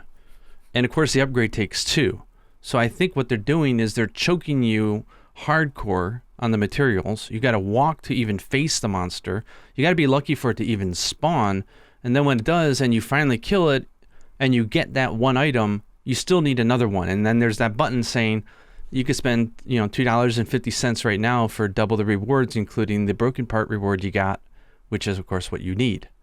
So they're playing you on like a UFO catcher. They choke you for hours and hours, and then when you finally get it, it's like, you want to go through that again, or do you want to spend some money and just be done with it? And to me, that's filthy. I didn't like that. Christ. And so I got to the point where I just couldn't progress, because the urgent monster I can't kill in 60 seconds. My luck must be bad, because I can't upgrade shit. And then when you spend 5 hours trying to upgrade one weapon in a game that has multiple weapons and is fun to play, and the monster's just not spawning, you can get on a subway, you try to track it down. Can you pay to upgrade the weapon? No. So it's literally just a wall of RNG. So it's like, and the thing is the more you play, the more you get frustrated, and then the more you might make a stupid mistake, and then if you run out of potions, you're done for the day. That's it, go home. Unless you're spending money. Do you get potions daily? You do get some first aid kits daily, but it's like 5 or something. So once you're out of those, you're done for the day. Okay. Basically. So I'm gonna. But they don't give you any in-game way to get those potions outside of just the few that you're allotted a day. And again, a level 5 will one-shot kill you. One shot. Boom. Okay. You gotta use a potion to revive it. And it doesn't even heal you all the way. It's halfway. So I'm gonna very quickly, this is gonna be really fun for me, which is because I've had a bunch of people tell me in the comment section, Rurikhan, you really should give Monster Hunter Now a chance, and blah, blah, blah, blah. It's a fun game system. No. Listen, I'm just gonna tell you the things that you told me right now, because I was taking notes. Okay. So an interesting thing is, number one, which this is something that you haven't even mentioned, but I saw on a screen grab on Twitter that you see the energy of the monsters. Yes. Well, yes. You better, because you only got 60 seconds to kill them, otherwise it's an automatic fail. You see the energy of the monsters. That's like a huge turnoff for me already. I want the organic Monster Hunter experience. Yeah. I don't want to see the life bar. This is not a boss rush game for me, but whatever. So that's like a big turnoff. The other thing that you said, 60 seconds.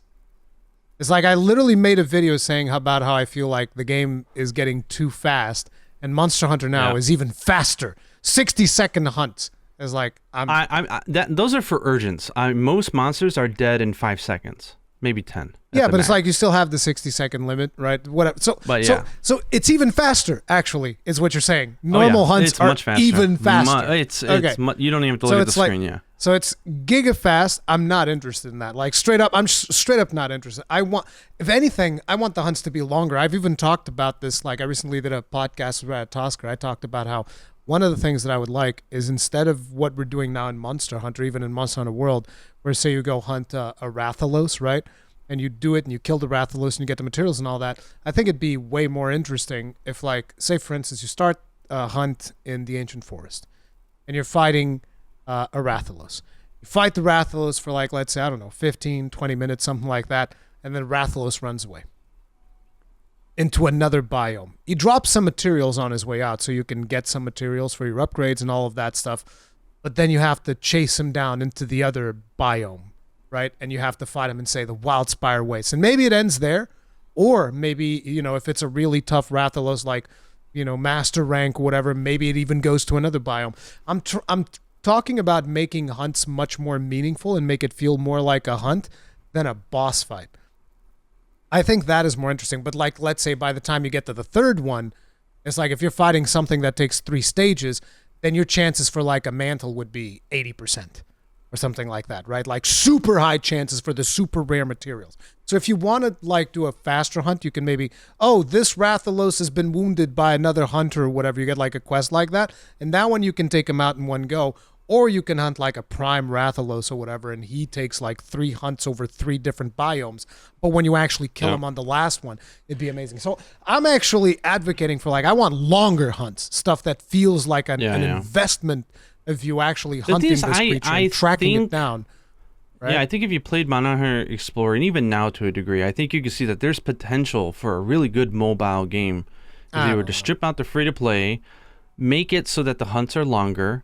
You can even do fun, like, because it's a game, it's mobile, you don't play it all the time. You can have stuff like you send your cats out and they can track down, monsters or whatever for you to fight. You can have longer fights. I think there's a case to be made that I think, as a proof of concept, that you can make a fun game out of it, but this is not the type of Monster Hunter I want to play. But to the people that were telling me you should give it a shot, so again, like I was saying, health bars are shown on screen, huge turnoff. 60-second hunts, another huge turnoff.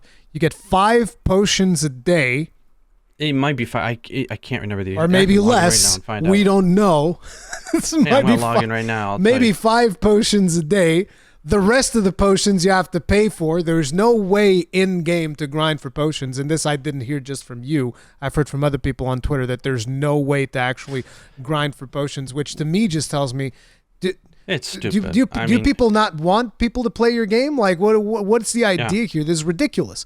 Then it is stupid. Apparently a huge grind to upgrade weapons. I saw the Peppo post recently where he needs like 30 of some material plus 20 of some other material. So you're doing these 60-second hunts and not even getting the materials you need, and it's a giga grind. And now, according to Gaijin, it's actually hard to find the monsters that you need in order to get the materials that you need, which, the materials that Peppo needs like 20 or 30 of. The ones that he needed weren't even rare ones. They're just annoying ones that don't drop off, and you got to fight a lot. Okay. So, but basically, then you also, it's hard for you to find the specific monsters that you want at the rarity that you want, because there's all of that. 5 a day. 5 a day. 5 a day? Okay, so it is 5 first aids 5 first aid kits a day. And then on top of it, once you finish those challenging hunts, they ask you if you want to buy materials for real money. And some people out there are saying, Rurikhan should give it a shot. No, I shouldn't. No. Okay. No, you shouldn't. It's never gonna happen. Listen, there are just straight up some games that are not for me. And by the way, here's the interesting thing, because a lot of people probably think, you want the game to fail, then it's like, no, I'm completely neutral on, I don't care. I hope that whoever wants to play the game, they enjoy themselves, because at the end of the day, I've always said, look, if you're making a free-to-play game, do whatever the hell you want. Anything goes, charge for weapons, charge for whatever you want. I don't really care. It's none of my business, but it's also not something that I want to play, not with these conditions and the stuff that you just told me. Like, that is wild. That is insane. Okay. So, yeah. Also, look at the price. Like, there's the Wander Orb, which basically says it increases that circle around you so that you can fight stuff as you're walking. You would assume that if you're walking and you're not paintballing, like, that's a good thing. They're engaging with your game. You should give them stuff to do. Nope. The Wander Orb says that it will increase your access range by 50% for 30 minutes. So it's not that long. It cost 480 gems. To give you an idea, that's over $3 for 30 minutes. And you could walk in, literally have nothing, and none of the monsters that you want. It's a total ripoff. Then they're doing the shit that I know every game does. You're the one who said it, not me. It's like, I don't care. If it's a free-to-play game, you can monetize whatever the hell you want. I don't care. I'm hands off. It's just not for me. Yeah. I don't care. Just not for... Yeah. It's unfortunately... I don't even think it's a ripoff. Hey, it's like, if people are having a good time, I'm enjoy. happy. Because there's not... In downtimes of no Monster Hunter new title, if there's something Monster Hunter you can enjoy, that's always a good thing. Yeah. It's just... since I've had people ask me, hey, Rurikhan, you're going to check it out? Well, you should give it a chance. Never going to happen, okay? Okay, team, just letting you know, never going to happen. I already have way too many games that sometimes frustrate me with some of the business practices that they do. And jumping and into if it gets you out and walking, like, that's a great thing. Yeah. It's not for me. Yeah. But, yeah, that's the Monster Hunter Now segment for those of you who are curious about So I wanted to also talk to you about your big passion, Final Fantasy XIV, because there's been a lot of stuff happening in the Final Fantasy XIV. Yeah, you were going to go there. We're going to go Jesus Christ. Gotcha.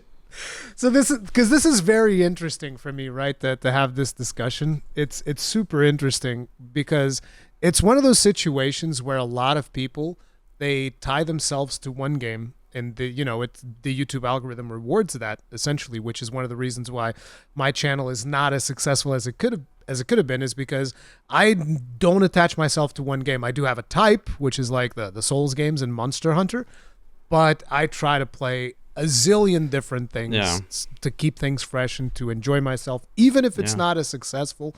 It's whatever. But a lot of people don't do that. They're like, nope, my thing is Final Fantasy XIV.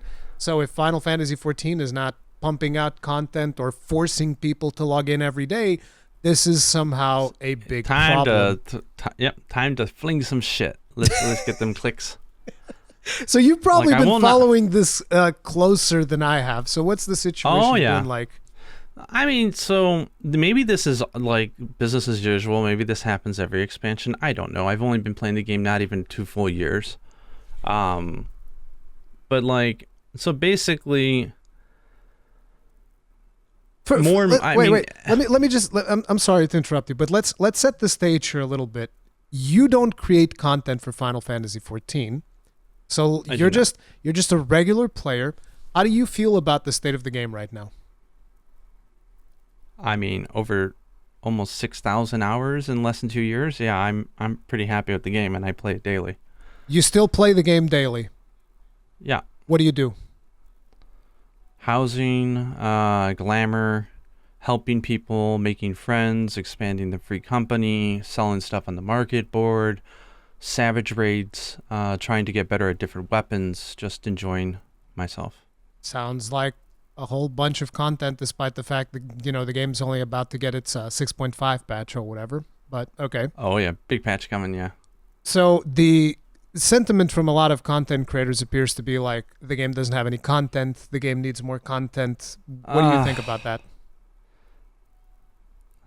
So I think there's some the thing that kills me is that there's some valid points in a lot of these arguments, but it feels completely overclouded and diluted by the clickbaity titles that they're doing. Yeah. Saying this is the worst expansion ever. This is shit. Or something like, it's like, well, no, and then you watch the video and they're like, no, this is really great content. I just wish there was some rewards, that there's more motivation for the community, aka streaming. We can do it together and have fun. And, I just feel it's getting overclouded. I also think that there's validity to the argument that the game has been trying to make strides to be really accessible to people who don't want to play online with other people. Like they want to be able to do it as a solo experience. Yes. And and there's a strong sentiment of people are saying no, it's content that forces you to get together with other players that makes it so fun, and they always refer to Baja. And Baja is like that big area with like 100 people in one instance, and you are forced to grind the living shit out of it to make a weapon. And this time around, the sounds like you didn't like Baja. Oh, I love Baja. You kidding me? Well, there you go. And I love Eureka. Like, those are some of my favorite content in the game. I remember when I was trying to get you into Eureka, and you were like, I don't like it. It was the thing. No. It was the, listen, it was the same thing. The first area of Eureka was horrible. No. Listen, it was the same thing as when I was trying to sell you on the game, and you're like, it's just not for me. It's like, Eureka was the same thing. I was trying to sell you on Eureka, and you were just like, it's not, I don't think that content is for me. Now you're telling me it's some of your favorite content. Get the hell out. You know how many times I've done the Arsenal? Like, I've many times. I have my full Eureka armor, everything. Like, I love that thing. The thing is like that zone has a really bad start. I hate that start. And the area that I fell in love with is the area that everybody hated because it was bad when Pagos or whatever it's called, I forget. Yeah. Pagos is great. Okay. But I've probably spent over 100 hours in there. Nobody takes any attention to your next opinions after you said Pagos. No. Great. It's just nobody cares the thing is to say after that. No. I'm saying Pagos. If you look at the history on Wiki, they've revised the living hell out of that area. When it first launched, it sounded like I would have hated it. But anyways, I think the problem is that one, they've completed everything because the game doesn't. Yeah. There's no FOMA, right? There's no fear of missing out. Like there is they some tell you with like their seasonal events and whatnot. Like for instance, I missed out on the Kamen Rider suit, and I was like, "Damn, that would have been cool." Yeah, but you can log on and get that in 15 minutes. No, I can't. That's it. Well, Not if you don't now. have a sub, I guess. But like, I think Zeno said it right when he said people are just. It's not that they're burnt out; they're bored. Yeah, and that's fine. They're not making a game that makes it so you have to grind it every damn day. You've done everything because you played it so extremely much, especially as a streamer or content creator. You're bored, and so go touch grass, go play another game, and come back when there's more content. And that's just the state of how it is. And it's not really a bad thing. It's just how it is, But everyone, I mean, there's no grindable area like Baja, which. I think they'll take that feedback to heart and they'll add an area like that in the next expansion probably. I didn't even finish the Baja weapon. It was so grindy, I couldn't stand it. I can't even do it. I finished my Baja weapon. But you look at I'm just looking at I've played all the past expansions in their entirety. Like I did every raid, every alliance, every zone, made a relic at least most of the way. I've done the content, right? And it's like Endwalker has outside like that one instance area, it's got everything and then some. Like it's got a lot of content. But everyone's saying is, and this is something I don't like, and this is not just Final Fantasy, this is Monster Hunter as well. There's not enough people who just play a game for fun. Like we do savage raids all week, especially my daughter. Like Yuna will do the hardest raid over and over and over again throughout the entire week, even though she gets no rewards for doing so. She's just joining rooms that want to get help on possibly clearing it, and she just does it because it's fun. She likes the fight. There's just not a lot of people that work like that, it seems. Yeah, because the major complaints is there's no incentive to do this. The gearing system's bad. There's no content. Blah blah blah blah blah. It's the MMO mentality where people will not do something just for fun. Like I remember doing the near raids multiple times, even after I'm just not interested in the rewards. I don't care, but I think that this raid is fun. So I would just keep running the raids because that was some of the most fun that I had. And there's not a lot of people that do that. And it also leads to the point where, if you're doing Party Finder, people get frustrated really quick. Nobody does learning parties anymore. Like, forget about that. Like, if you make one mistake, or what, you didn't watch the video? What do you mean you didn't watch the video? Like, I remember... Oh, man. When I told people that I was like, okay, look, I'm done with Savage Raiding because I feel like Savage Raiding is not for me anymore, simply... because as someone that wants to do it blind and that doesn't have a lot of time to do it, I I just don't want to do it because it takes too long and it's getting too frustrating and taking up too much of my life. And people told me, it's like, why don't you just watch the videos? And I was like, yeah, I did. And that's when I instantly lost interest, because the way that I like doing these things is figuring stuff out. Like the way that I was doing a lot of the raid mechanics and whatnot. I remember when we would bring in somebody new who had already seen videos and stuff, because we would replace people in the static. They'd be like, wait, you guys do what? Why? And we'd be like, well, that's the strategy that we came up with. It's fine. It works. And people would be like, why would you do it like this? This is dumb. Because it was interesting learning it and doing it that way. And that was some of the most fun that I've had in raiding. And the moment that when we started looking up videos and strategy guides, I instantly lost all interest because it's just not fun. The fun part is figuring out the puzzle. But the problem is people don't even redo these fights with guides. And so what me and Una will do often is they'll get their weapon and they'll never do it again. Yeah, we'll set up rooms like we did a good month of Eden, which was the final raid for Shadowbringers. We did so many rooms of that that battle. Yeah, I have not lost my Monster Hunter. It's still there. Call them hunts. But, we'd say, watch a guide, but be rough. We don't care. Come on in. We'll help walk everybody through. Let's clear it together and get your prize. And we'd open up rooms and tell people, don't be anxious if you suck at it. Like, as long as you know the general idea, that we'll teach you, and we do it unsynced for fun. I mean, there's just not a lot of people doing things for fun, which kind of sucks. But anyways, the game, what I find so weird is that Endwalker as an expansion, all the expansions are amazing, right? So there's no reason to be hating on Endwalker right now, but there's just for them, there's no content to cover. So I think they feel either a warped sense of there's something wrong with the game. It's like, no, you caught up to everything and it's you're not done. Just that, like the YouTube algorithm rewards negativity much more than it should. Like I'm guilty of it myself. Like for instance, in the video where I wanted to criticize the story of Baldur's Gate 3, I was like, well, I have to do something because otherwise, I can't just put out a video where I was like, well, there were these specific things that I didn't like about the story, and YouTube was like, okay, let me bury that video right there. So you're like, you got to do something like the flaw in Act 3 or something, right? The thing that I did was I loved Baldur's Gate 3 until I didn't. Which, to be fair, it's kind of like true story-wise. Yeah, it is. But if you want better clicks, you should have said, "I loved Baldur's Gate 3 until I hated it," and you gotta have that in caps. See, I didn't even go that far. I could have gone that far, but I was like, no, let's just say I loved it until I didn't. But that's what that's the state of social media right now, and it is. And Negativity is that sells. Everyone is being negative, and I'm not doing that. Yeah, negativity sells, and sometimes I'll dip into that bucket a little bit, but usually what I do if a game is not being fun for me, I just stop playing it. Like a lot of people like, oh, do you not like Monster Hunter Rise Sunbreak anymore? It's like, no, I love it and I want to continue loving it. So I stopped playing it before I got to the point where a lot of the people that were talking about you're seeing what happens, where they've played it to the point where I can't stand this game anymore. There's so many problems. This is dumb. Good Lord. Make some good... And the worst part is that I've seen some of these videos. And by the way, I love a lot of these content creators. I love Zepla. I love Xenos. I love Arthur's. I love a lot of these content creators, and I watch their content all the time.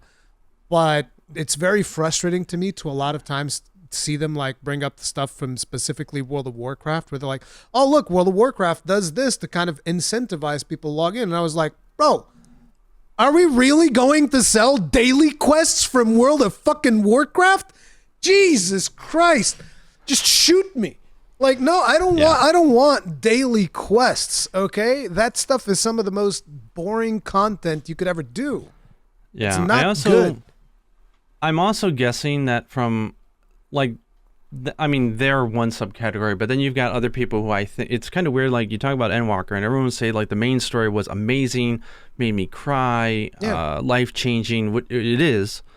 And I'm like, okay, well, the post story is actually really interesting too. It's really well done, super nostalgic, lots of cool bosses, and like everyone's just, I think it's like after they're high, they just like kind of like, okay, I'm just gonna mellow out now. Like the conclusion of a 10-year story, we're just like, I need a breather. And to those people, I would say maybe don't do the post content. Just hold it for 7.0 and have fun. I don't know, because I'm having a ball, but I also have not been playing this game for 10 years. Yeah, exactly. Like I did all of the content for Shadowbringers as it was coming out. And for Endwalker, when I got to the point where I was like, you know what? It's not really being that much fun right now. I was like, let me stop, get off on a high note, because I'm still really enjoying the game. And then come back later and love it. Come back later once I'm revitalized. The problem is, like, for content creators, that is a very challenging thing to do because they're... It's their job, right? Is to it's the weather guy can't say, you know what, I'm not going to touch on the weather for 3 months. I need a break from it. Like, so you can't do that. It's challenging. So you do need to, branch out, do other content, check out other games and whatnot. And unfortunately, the YouTube algorithm punishes that. And Twitch also punishes that, which really just sucks. But you gotta take a couple of hits. I'll tell everybody, don't read into it any bigger. It's just. Big new game comes out, basically the expansion comes out next year. Until then, it's a kind of a lull, especially for people who played it religiously every day for hours and hours and hours on end. They should be playing Baldur's Gate 3. I'm sorry, but that's what they should be doing.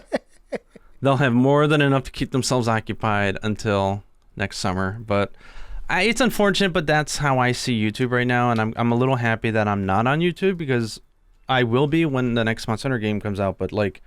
I vowed I'm not going to... Like, I'll make critiques if I need to, but I'm not going to make negative content. I never really have. You should make a video... I mean, I did a few... You should make a video on Baldur's Gate 3, though. I'm sure people would love to hear more. I mean, they're going to hear a lot from you on Baldur's Gate 3 in a couple of minutes here, but I'm sure people would love to have, like, one of your old school videos with Poke Village playing in the background. Like, Come on, dude. When I was thinking... The two videos that did the best, and when I say best, I don't mean metrics. I mean, like, people engaged in it, they liked it, and I get comments saying it helped them enjoy the game. And to me, that's the ultimate success. Was the video I made for Monster Hunter Rise, which is like starting out beginner's guide, and it was like 2 hours of me being on the couch with you, playing with no cuts or anything, ignoring every tutorial window that popped up and trying to give my own tutorial for the game. And I also did the same thing for the beginnings of Dragon's Dogma. And that's been getting a lot of views and a lot of very nice comments about how it's helped out. So I keep thinking, like, Baldur's Gate, there's a lot of shit I didn't know. And I constantly called for you, like, can you help me? I don't know. I don't get this. And I was like, I should make, like, how to... Because now that I can start a new game, I was like, maybe I should do, like, controller focused for someone who's not a big PC gamer, someone who's never played these types of games before, which is me. Like, okay, here's how I do it on controller, and here's the general loop, and try to explain the basics just to get them down the path, not everything. So that might be a good idea. Because I do want people to try the game. We should, like, schedule something and just do, like, a live stream of the two of us doing, like, a co-op playthrough. I think that'd be interesting, too. It's like, schedule, like, 2 or 3 hours every week, one specific day, and we just, like, okay, this is it. We're just playing Baldur's Gate, shooting the shit. Yeah, but yeah, FF14 is in a good state. It's got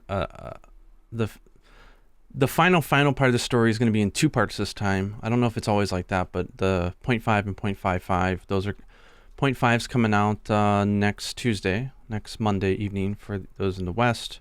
It's going to be awesome. And yeah, we'll have fun little post content to do. It's at a point where you don't need to grind or anything, so whatever. And if you are in Europe and you join the game and you want a free company, the Ronkas are always recruiting and accepting new members of various progress in the game. Always welcome. Yeah, and I'm looking forward to the next expansion. It's gonna be hardcore. Yeah, awesome. I'm gonna jump in the next expansion again. I'll probably jump in even sooner because. Yeah. I think I want to grind the warrior relic weapons because I think I'm going to start just like really focusing on warrior. I'm going to give up on my paladin ways, just become big Unga Bunga man. So we'll see. Also depends on the changes that they bring to warrior next expansion. Mm-hmm. They make them bad. And there's going to be 2 new jobs, which is exciting. And as I've said, and I'll keep saying it until the day I die, Monster Hunter 6 needs 1 or 2 new weapons, at least 1. It really does. It's a magnetic hammer. It's happening. Nothing invigorates the community more than something new as a tool when it's a game about fighting. I mean, they have to. The weapons are kind of like characters when you think about it. Yeah. I don't need you to constantly evolve all the weapons. Just add one or two new ones, scratch that itch, get some new party synergy going. It'll be fun.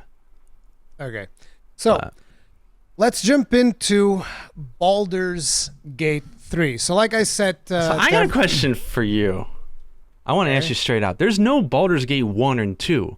They're like different games. Like, why is it called Baldur's Gate 3? What do you mean there's no Baldur's Gate 1 and 2? Are you insane? I Googled it. I saw other games of different names. I didn't see Baldur's Gate 2. Does it exist? Are you actually at what? Of course it exists. What the fuck? Gaijin, what's wrong with you? You must have done some strange ass Google search. Oh, Jesus. Okay, yes, now I know why. Baldur's Gate 2 was 23 years years ago. Yeah, it was a long time ago. Yeah. These are really old games, dude. Okay, wow, that's really old. That's such a strange question. What is it called Baldur's Gate 3? No, because I look up the previous game by the same company, and it's like a completely different. It's Divine something. It's because Baldur's Gate 1 and 2 are made by BioWare. And Baldur's Gate 3 is made by Larian Studios. I can very confidently say you don't need to know jack shit. But the people about that own it at all. Yeah, no, the people that own Baldur's Gate is Wizards of the Coast, because it's a Dungeons and Dragons thing. When did they buy them? Like, were they always the owners of D&D? I don't know. Because when I was a kid, I was a big Magic player, but I don't remember seeing their logo on D&D. I'm pretty sure they own Dungeons and Dragons. Who? Owns Dungeons and Dragons? I'm pretty sure it is Wizards of the Coast. Hasbro Inc. Is it just Hasbro? No. The game was acquired in 1997 by Wizards of the Coast, a subsidiary of Hasbro. That was right when I stopped playing Magic. Like, that makes sense. Okay. Yeah, they bought that stuff. So yeah, they do own it, which is why they had to license Wizards of the Coast in order to get to do the thing.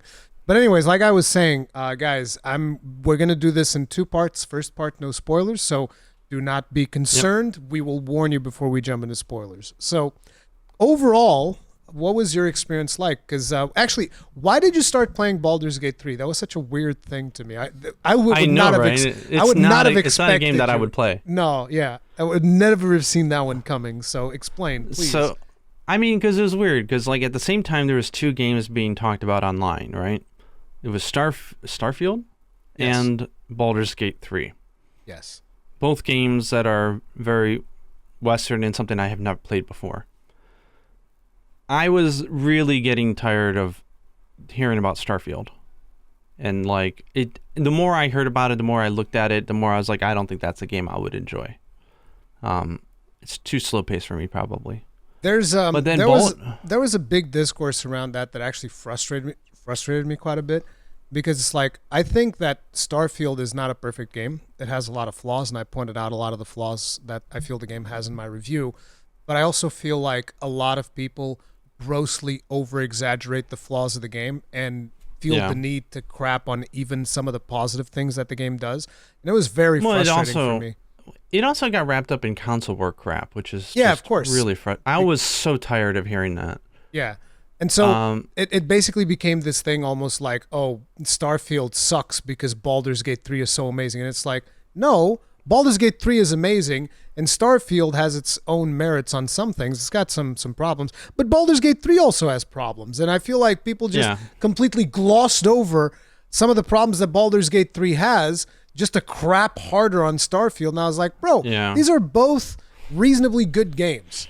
Like, play whichever one you like and enjoy whichever one you like, instead of spending all of your time online shitting on both of them, which was terrible. But so the reason I decided to and got interested to even play it, which is because based on just screenshots alone, I probably would have never tried the game and be like, oh, it's a Western tactical RPG. I don't really play those. The farthest I've ever gone was Fire Emblem 3 Houses and Shining Force back in the day on the Master System. So it's just never really been my genre, especially war related and stuff like that. But then like there was a thing that was going on, and also I was not interested by all the everyone talking about having sex with bears and stuff like that because they had a that thing went like, viral, like bear sex. Like, I kind of got. I think I talked to you about this. Like my fear of FPS and in other games is stemmed from sort of the bullies in school when I was a kid, and they all played Duke Nukem and Doom and all those games, and so like that whole Western PC culture was a total put off for me for so long. But there was two things that was happening. One was I adored FF16. I had a really good time. It's the only game I've ever platinumed. I just platinumed it just to platinum it. Damn. Really loved it. And one of the great extensions of that game, which I think that my first major experience with this was maybe actually with Brian from Detroit Become Human of all things, but the voice actors getting really enjoying themselves and with the community and being out there, not just promoting the game, but just having fun with their characters, right? And the companies that are allowing them to do that. And so FF16 had a thing where, like, what's his name? Ben Starr. Dude, Ben Starr. And all... Listen, Ben Starr is the best, dude. I love that guy. That guy's so because like I remember I did something where. Crap, I forget which one it was, but there was like the thing about the Barbie and Oppenheimer, whatever. And there was another one about something, and I said, Mario Ben Starr. No, there was the Mario edition, but I remember I said something. I forget which thing was specifically, but I remember that Ben Starr looked at my tweet, and he just like voice acted something that I randomly said, and I was like, wait, what, really? In Clive's voice, I was like, dude, Ben Starr is the best. And then he just kept on doing that shit randomly for everybody. I was like, that's amazing. He did a funny tweet the other day when they said, oh, Jim Ryan's stepping down from PlayStation, so he put just a snap of him like going, here's my audition, you can hire me? Exactly. But like the whole voice cast of 16, they've been having a blast on different media, just joking around, especially him. And so, that's an extension of the game I really enjoy. Because it makes you realize that it's a character-focused thing, and fun. So that's been going around with Baldur's Gate 3. Like, all the main characters, the companions that you have, they're all extremely talented, hilarious, charismatic actors. Yep. And they're all over the place doing really fun stuff. And so I see that, and I'm like, I'm interested now to know who these characters are. So then I watch some videos. I see some things, and I'm like, and because of the FF14, I'm at a point where I log in for maybe 30 minutes a day and play maybe an hour, maybe 2 hours, but I don't play it like 7 hours a day anymore. I've kind of exhausted that content. I have time on my hands, and I'm kind of like, I want something new to play. And so I decided, I was like, I'm going to try a new game, damn it. And then I said, why not Baldur's Gate 3, it's so out there. I heard that it was like choose your own adventure and had all these paths, which is something I adore. I mean, that's why I liked Mass Effect 2, even though I realize in retrospect, it was choose your own adventure, but it still was it was just different routes to get to the same place ultimately. But you know what? For the time, it was fantastic, and that was a character-focused experience.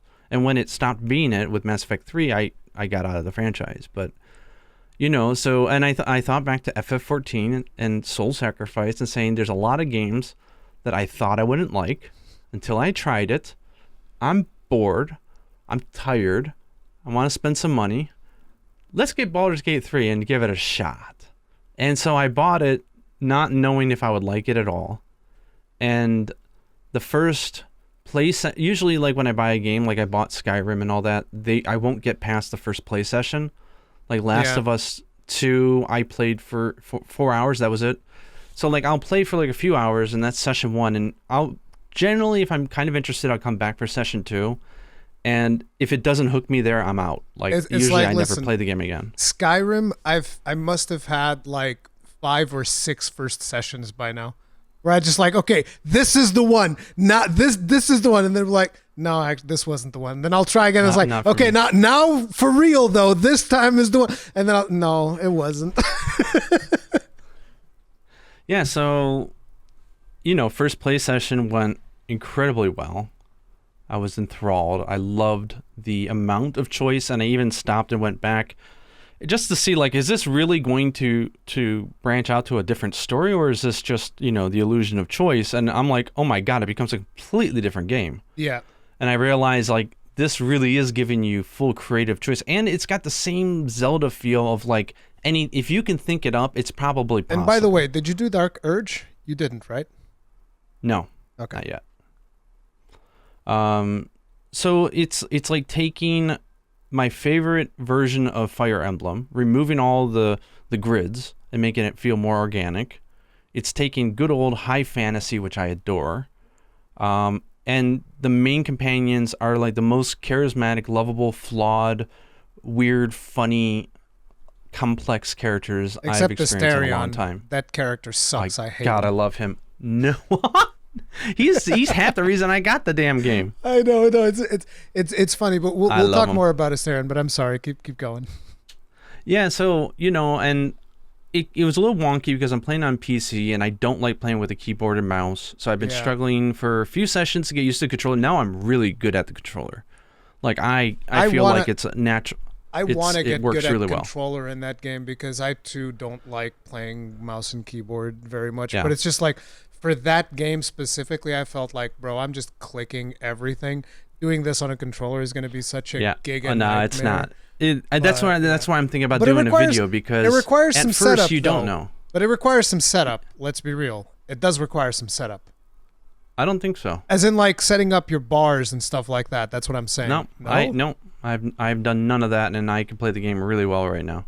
It's just, there's a lot of things I just did not know. One, because it's my first time into this genre, this game. It's different, right? So I'm thinking about doing a video just how I'm able to wrap my head around it. But it reminds me so much of, like, it's like if Mass Effect 2 was 100 times better in terms of storytelling and dialogue. The voice acting is like AAA, like top of the line, really good stuff. And there actually is an insane amount of choice. Like the amount of ways, like there's like this whole like 20-30 hour thing I was on, and I'm like, oh, I could have just pushed him off a cliff, and that wouldn't have been in my game at all. But it's not like I'm just going to have the game be shorter. It's that I chose something else that also brings me down another 10-hour path. It's like there's so much here that it's kind of insane. And then I looked up around the development of it and how many years they spent, and it started to make sense. But I'm just like, damn, it's just really fun. And I fell in love pretty fast, actually. You can feel the passion in the game. You can feel that the developers really went all out. And even though there's a couple of things that we'll get into that were not, not for my particular taste, there's no denying the amount of passion that was placed into this game. And another thing that I really appreciated was the simple fact that they're like, oh, are you going to have microtransactions in your game? Which they could have easily done something with microtransactions for it. And they were just like, no, we just want you to have a full experience, and that's it. It was like a slap in the face to all the big AAA publishers, and I was like, yes. And if you like glam, they have some really nice glams, and I swear there's got to be thousands of outfits in this game. It's ridiculous, and you could dye everyone like a billion colors, and you always have 4 of you, so you can deck everybody out and everything. It's I need to find out if there's a transmog system. I'm assuming there is. I don't think so, actually. Okay. I don't think I'm not sure, but I don't think there is a transmog system, because I too wanted. I love some of that armor. Oh. But the thing about that is that you can just, I think even in combat, you can switch into like regular clothes, and those you can just swap around as much as you want because they're just cosmetic, so it doesn't matter. But yeah.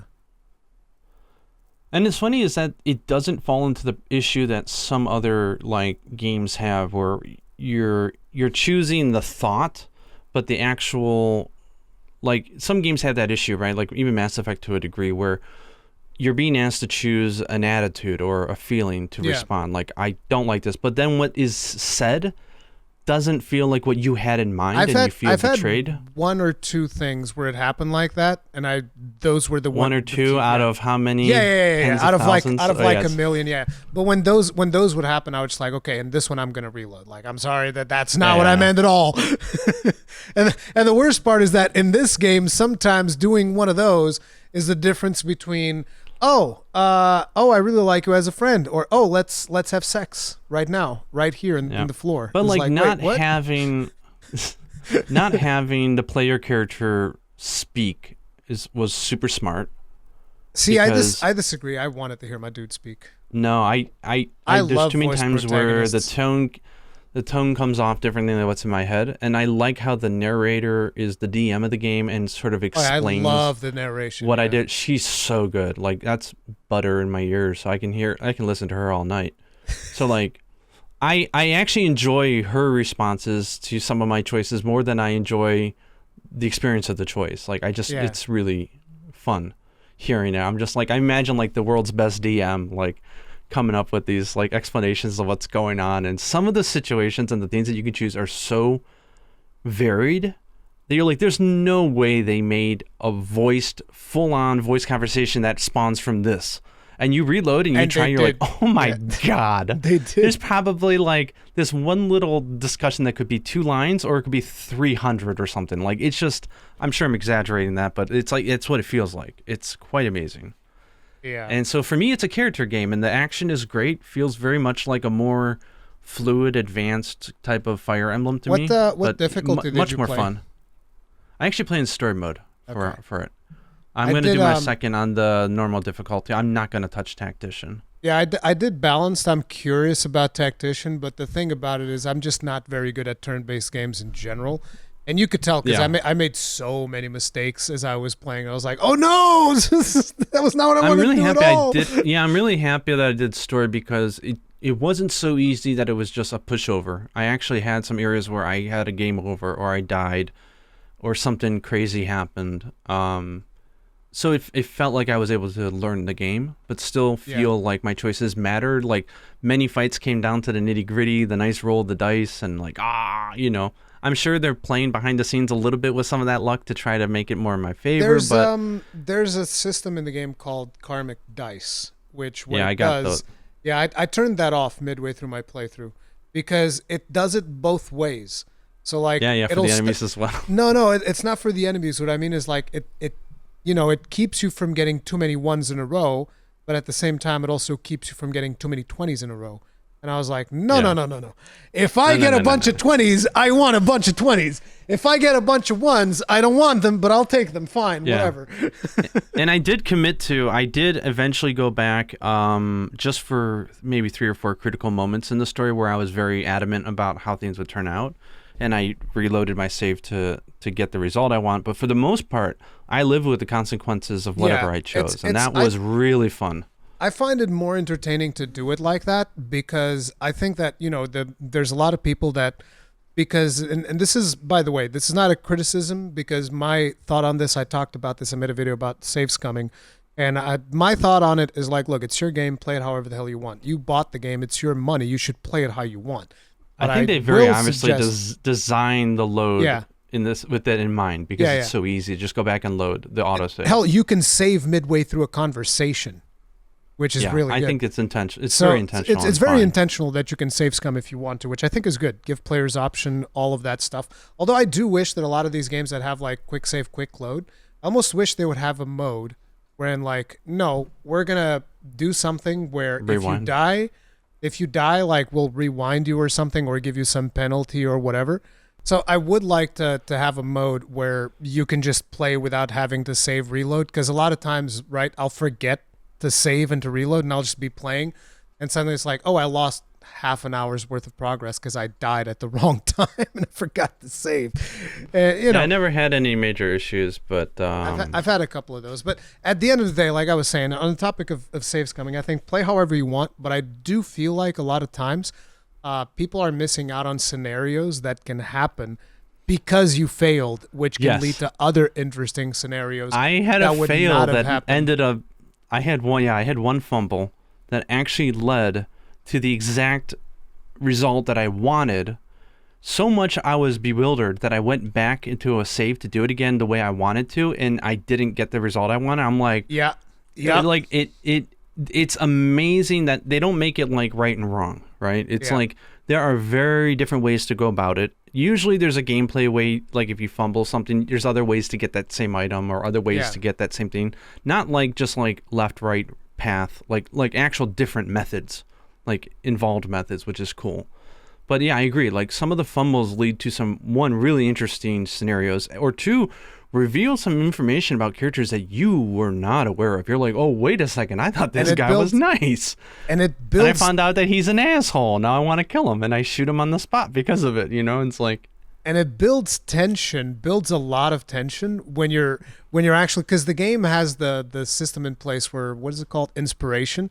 That allows you to like re-roll failed save rolls and whatnot. Oh, it's the last time you're like, oh my God, please. Yeah, exactly. Like it came down to the wire for me. Like I would have straight up lost. I'll tell you which one this is later when we get to the spoilers. But like I would have straight up lost a major character, and I was ready to accept that. But I didn't know that I was going to lose them. And it really came down to like that last one where I was like, I'm going to roll insight on this. And I failed. And I was like, I have one inspiration. How important is this insight? I don't know. But I was like, okay, I'll re-roll this one. So I re-rolled it. And then when the inspiration came in, I was like, it's like, what the hell, dude? That's insane. So it feels good. To me, it feels good to just play it like that. But I don't blame people for saves coming. Because there were times do that what I was you like of it. Yeah. There's no way I'm letting this happen, you know? Yeah. And that's fine. You are the master of your story, and they don't...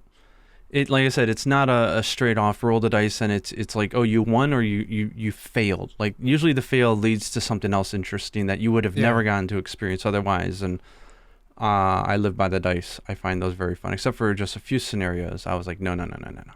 This is happening the way I want it to happen. But I'm in love with the game right now. Honestly, it is just... blowing me away, even though I do find it funny that like some of the battles in the very end of the game, my 4080 and my i9 13900 KS, the most beefiest shit you can get, and I'm getting like 10 FPS at some point. I'm surprised that you had that issue because like my 6900 was overall, if I remember correctly, it was a pretty smooth experience. It had the occasional frame drop in certain areas, particularly in Act 3, but never really like, oh, I'm just stuck at 10 FPS for this fight, I guess. That didn't really happen, so I'm surprised. Because I think the 4080 is supposed to be more powerful than the 6900. But I don't know. That's the thing. I kind of want to make another PC right now, but like I feel like the 40 series GPUs are just trash. I feel like they're not I'm good. really loving my 4080 a lot, to be honest with you. I don't know, like Fighting Cowboy, like his 4090 burned, like it's all busted. Well, that's the reason why I didn't get the 4090 was not just the cost, but the heat. The energy consumption on the 4080 was actually significantly lower than the 4090 with minimal gains. So I said, you know what, I don't like to spend that much on energy, and especially because I have a very hot CPU. Yeah. And so I decided to get the 4080 based on its energy consumption. I've been thinking that I want to build another PC to have at my house because I only have like my laptop at home, which is very annoying if I need to do any work at home. But I was looking at like 4080s and they're like freaking €1,500. They're really expensive, yeah. It's insanity. But getting back to the game, so you had a couple of frame rate issues, I guess, then. But I think those will get sorted reasonably fast because the game feels like it's pretty well optimized overall. For the amount, it is, to me, it is so similar, again, to Zelda Breath of the Wild, in that if you think, like, I wonder if you can do this, and you try it, it, like, almost every time it works, and it works in the way that you thought it might work. Like, I was so, like, you know, oh, there's water on the ground, it could be piss, it could be blood. I'm like, what happens if I freeze that? Yep, it works just like a frozen lake, and enemies are tripping all over themselves, and you're like, what the hell? You know, like, can I shut the door and make them waste a turn having to open it because they can't see where I'm at? Yep. They have to use an action or something to open the door. Yeah, the snipers, I'll open the door, I'll snipe them, I'll shut the door, and they can't do nothing to me. It's like the game just lets you go crazy, and I love that. And I remember reading a tweet about someone had like a party of dwarfs, and apparently they would just throw each other around for the entire game. Excuse me, those were gnomes. It was barbarian gnomes. Not dwarves. Yeah, they were throwing gnomes like little death balls, basically. I want to do a party of like 4 dwarves too, but I need to figure Yeah, out there's a lot of things I want to do. It's just like I'm thinking I've only really gotten this experience. I stuck with, you could do multiple at once, but like I stuck with 3 main companions because I really love them as characters, and I did all 3 of their stories to a conclusion. There's multiple different paths, completely different paths. I could do multiple playthroughs probably just with those 3 characters and have an absolute ball, especially in Act 1 and 2. But I think I owe it to myself to get brand new 3 new companions for my second playthrough, and because the main story to me is like, it's functional, right? It's there, but the meat of the game is not. It's not the main story quest. It's the companion stories that surround it all, because they're intricately linked. I never thought about it like that, but if we think about it like that, I did enjoy more of, I mean, up until Act 2 I love the main story. Up until the ending of Act 2 I love the main story. At the end of Act 2 is when the main story kind of like went to a place where I'm just like, I don't like this. And again, I want to make it perfectly clear because people always misconstrue this. It's not saying it's bad, it's saying I don't like it. I still think it's good, but it's something that I personally don't like. But but the perspective I have, though, is that there is almost no main story. There's a setting of what's going on. And the thing is you have the chance to meet like a handful of characters, and all of them are intertwined with the key players that will move the story forward. And how you do their story sort of changes how the main story unfolds, right? The actual beats of the main story are very few. If you're like, oh, wait a second, that was attached to that character?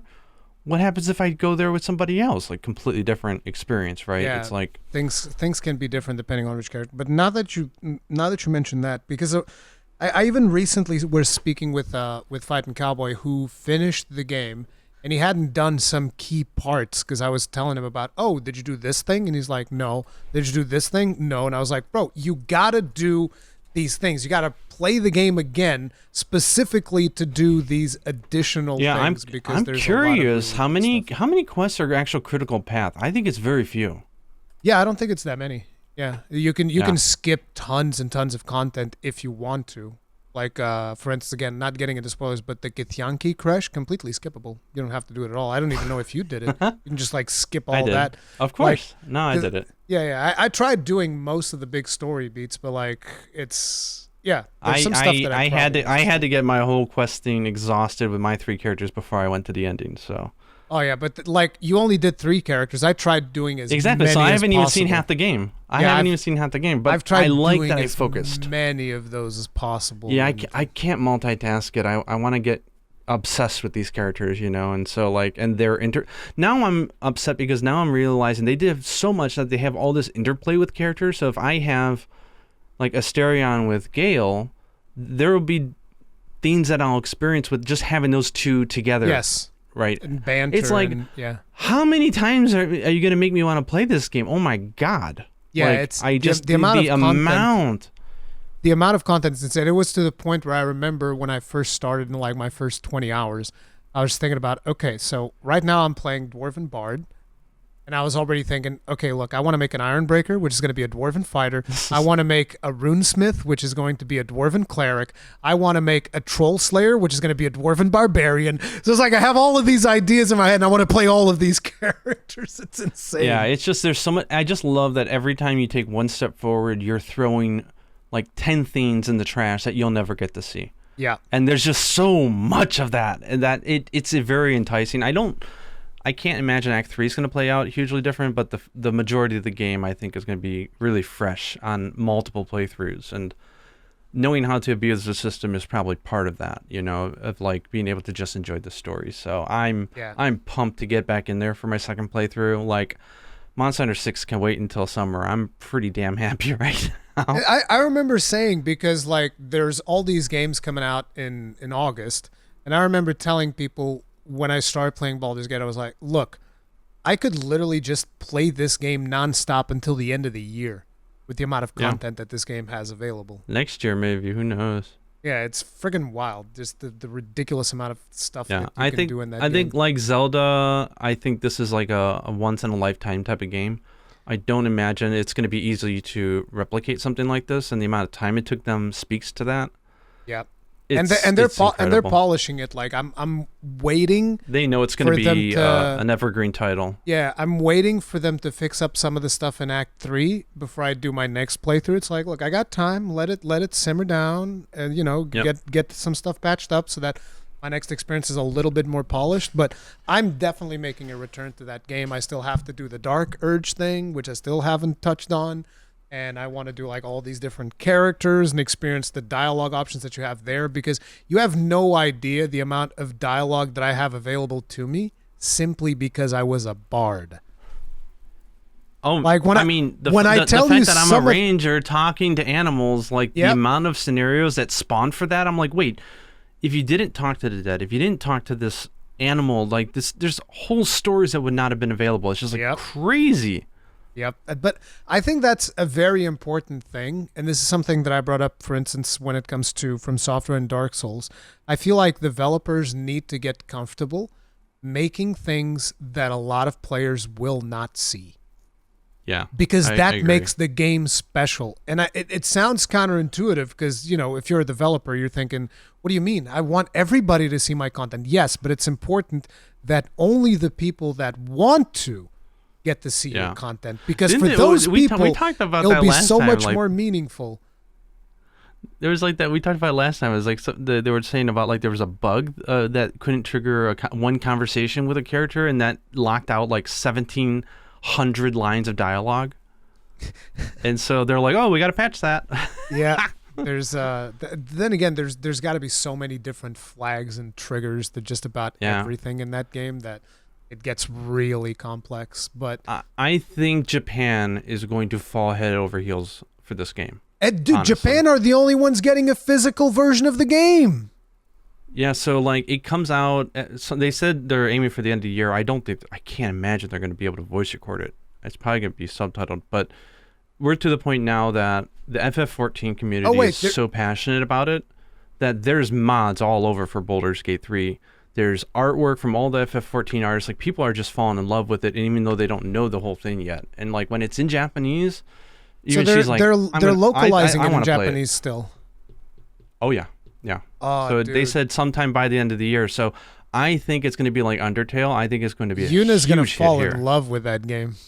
Oh, she already knows it, and she says the good thing about the game being so different is that she doesn't feel spoiled by seeing me play through the game. Because she's like, because I won't see anything like that. It'll be completely different for me. It's the world's largest choose-your-own adventure book. Yeah. It's really. Do you think that this is game of the year for you?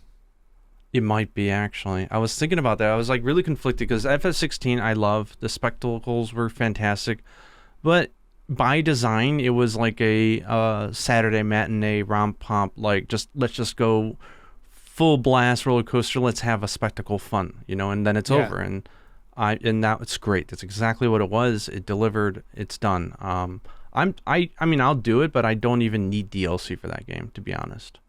I'm pretty happy with where it was. Zelda was absolutely amazing, of course. And the amount of creativity and the physics engine was just super fun. In the end, though, like the characters, only some of them resonate with me. The story is kind of non-existent, but the world itself is really What story? enjoyable. What are you talking about? 16? No, Zelda. Oh, Jesus, you scared me. Story. Sorry, I'm jumping. I mean, yeah, there's definitely story in Zelda, but yes, I understand where you're coming from. I'm jumping, the world of Zelda is my favorite world of this year, probably, when it comes to just like playing with the world, not playing with the characters or the story.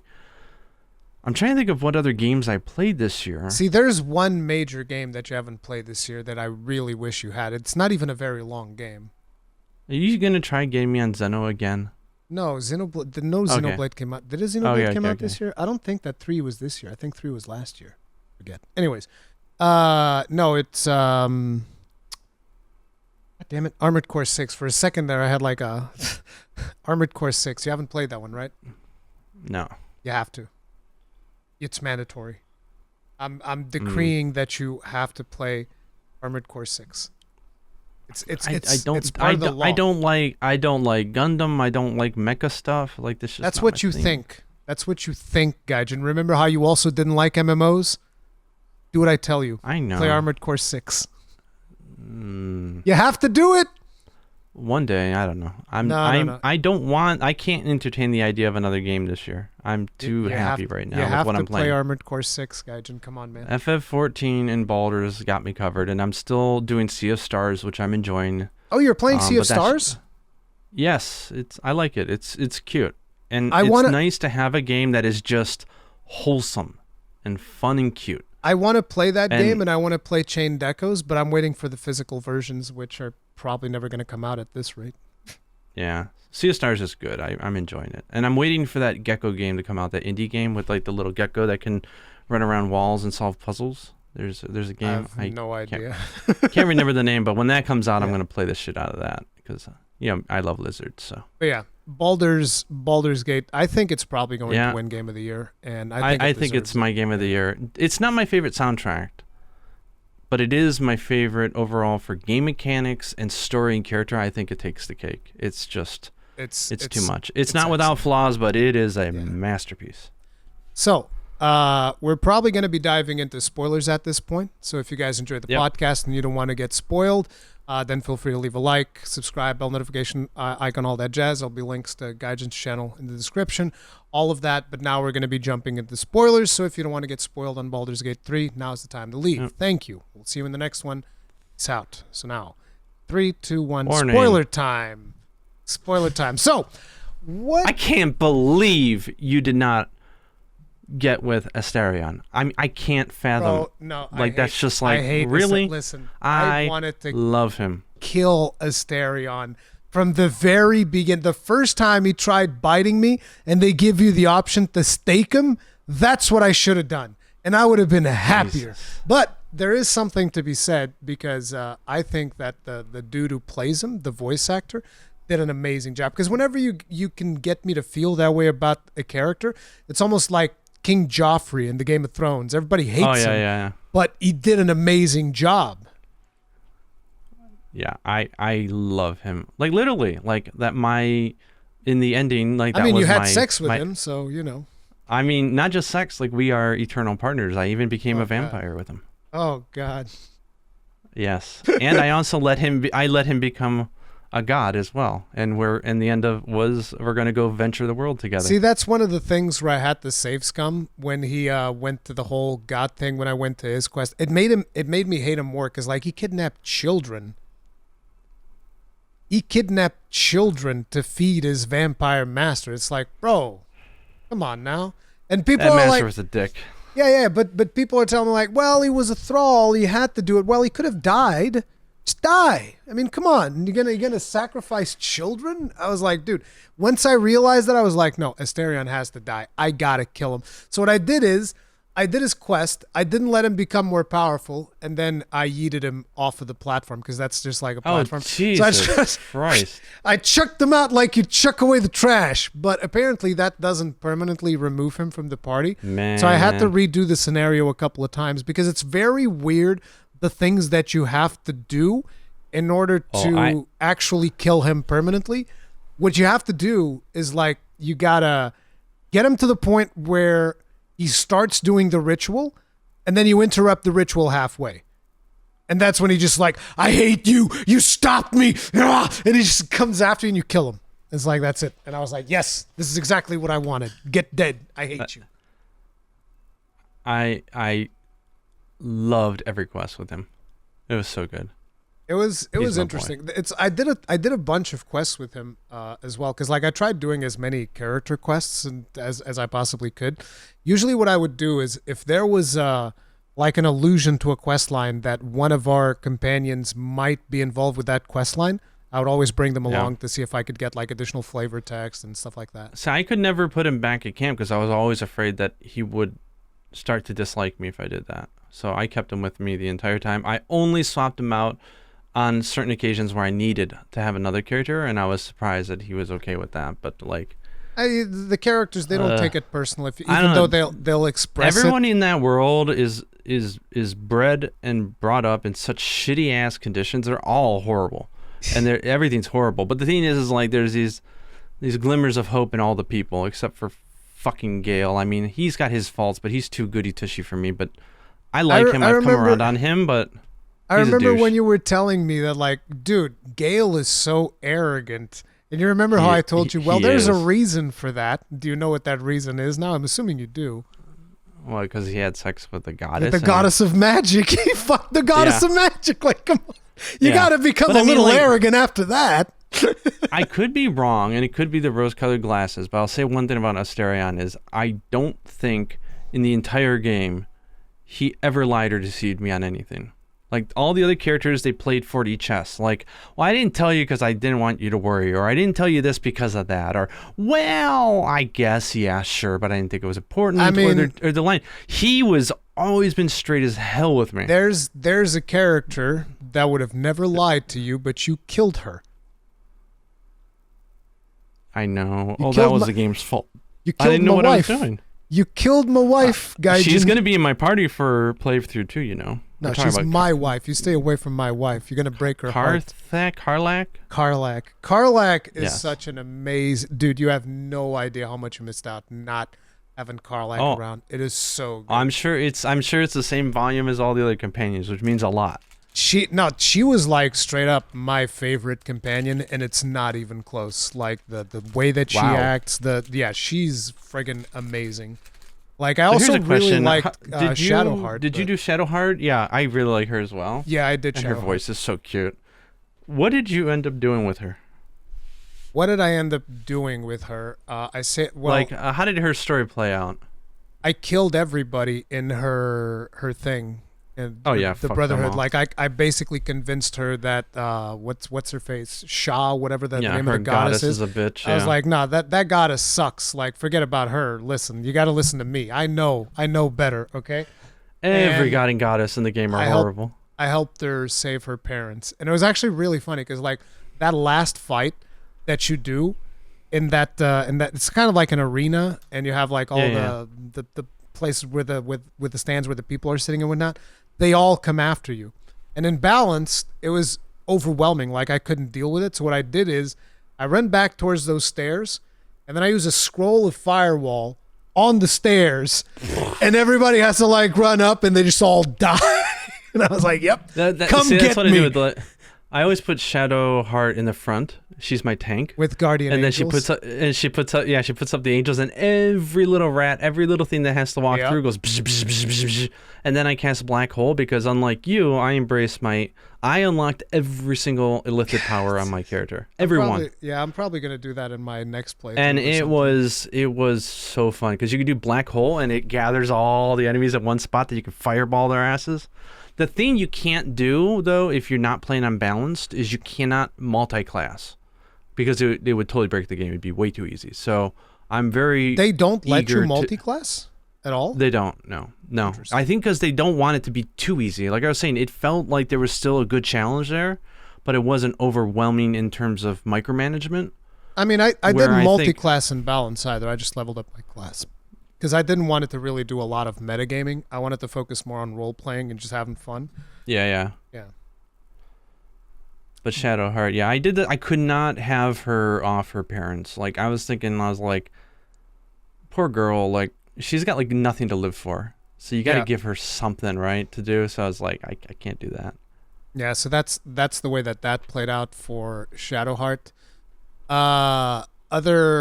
I'm actually curious. How did you end up solving the situation in Act 1? Because you murdered everybody, so that means you didn't get Halsin, right? Who the hell's Halsin? Yeah, okay, so you didn't get Halsin. I don't even know who... I only know who Will is because of the IGN or the D&D video on YouTube. You know the scene... And I saved his dad. Oh, I don't think I did. I don't think I was able to save his dad. I saved all but one person on that scenario. Okay, wait, was that the Iron Throne? No, that was not the Iron... No, that's underwater prison. Yeah, the Iron Throne is the underwater prison. Oh, yeah. I saved everybody but one. I didn't know that his dad was down there. Yeah, he died. He's the most high priority. Well, that's too bad. That's too bad for him. But then again, I think Will was gone in my game by then. But yeah, it's like, so you didn't get Halsin. I never met him. But listen, Halsin, you know the scene where Asterion has sex with a bear? Yeah. That's Halson. That's the druid. Yeah, it's Halson. Yeah, I never met him. So I don't know. There's you didn't get Halson. I only met your wife just enough to chop her head off. Yeah, because I had nothing. You guys know how fucked up Gaijin is. He sent me a picture of my dead wife's head, like hanging from his hand. That's how. I mean, what else was I gonna do? She told me when I go up to talk to her, she goes, and I love what she said. 'Cause she didn't say "fuck off." She's like, "I thought I told you to fuck off, mate." Yeah. And so I was like, okay, she ain't gonna help me, so I killed her and chopped her head off and gave it to an NPC that I never saw again. Yeah, the thing about that quest is that I think you need to have Will in order to, because Will is hunting her, and then you get a conversation between her and Will, and then you get. He's in Act 1.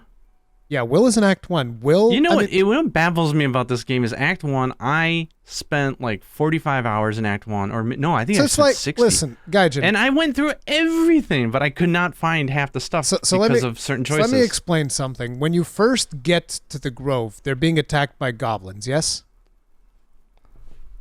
That's what they're called, okay. I still don't know the difference between orcs, goblins, whatever. Whatever, but you get to the Grove, they're getting attacked by goblins, and you help them out, right? Correct? They? What do you mean? The Grove, the people in the Grove at the door. Oh, they're the Grove. Attacked. Yeah. I just got down the elevator and there was two red. No, stop. Thingies. Before you go inside the Grove, there's a combat event with goblins. Yes. Yeah, right at the bottom of the elevator. Yes. No, not at the bottom of the elevator. Before you go inside, you never saw goblins. No. That's strange. I don't know. I didn't go left. I went immediately to the right because there was. But you have to have come in, right? There's a gate that you come in from. Before that gate, there's supposed to be a fight with goblins. Oh yeah. And we're trying to get in the gate, and then I helped the humans kill them. Exactly. All. See, yes, during that fight, that. midway through that fight, a character shows up with a rapier and helps you. I didn't even know what I was doing when that happened. So. Basically, during that fight, a character shows up with a rapier. He helps you. He says that he's like the sword, whatever. He's like the sword of the coast or whatever, something like that. He calls himself all these grandiose names because he's like a hero. That's Will. Whoops. Everybody died within 20 minutes of that, so I don't know what happened. Basically, for those who don't know, Gaijin went down the elevator in the Grove, and I don't know if that's a glitch or not, but apparently that triggered something where everybody just started fighting. So that's weird. And I didn't know how to play the game yet, so everybody slaughtered each other, and then I didn't know who was the good guy or bad guy, so I just started shooting with my heavy crossbow. So you killed everybody. I think I accidentally hit one guy that wasn't supposed to, and then it did temporary aggro to everybody, and I did not understand that if there's a key character that you accidentally pissed off and you don't want to kill them, that you can turn off Fatal, and you can melee them, and they'll be alive at the end of the fight. I'm not sure if they will be alive, because like there was a character in that Grove scene. There's a point where because you go to the Grove and you're like, hey, listen, I got this tadpole in my head. I need some help.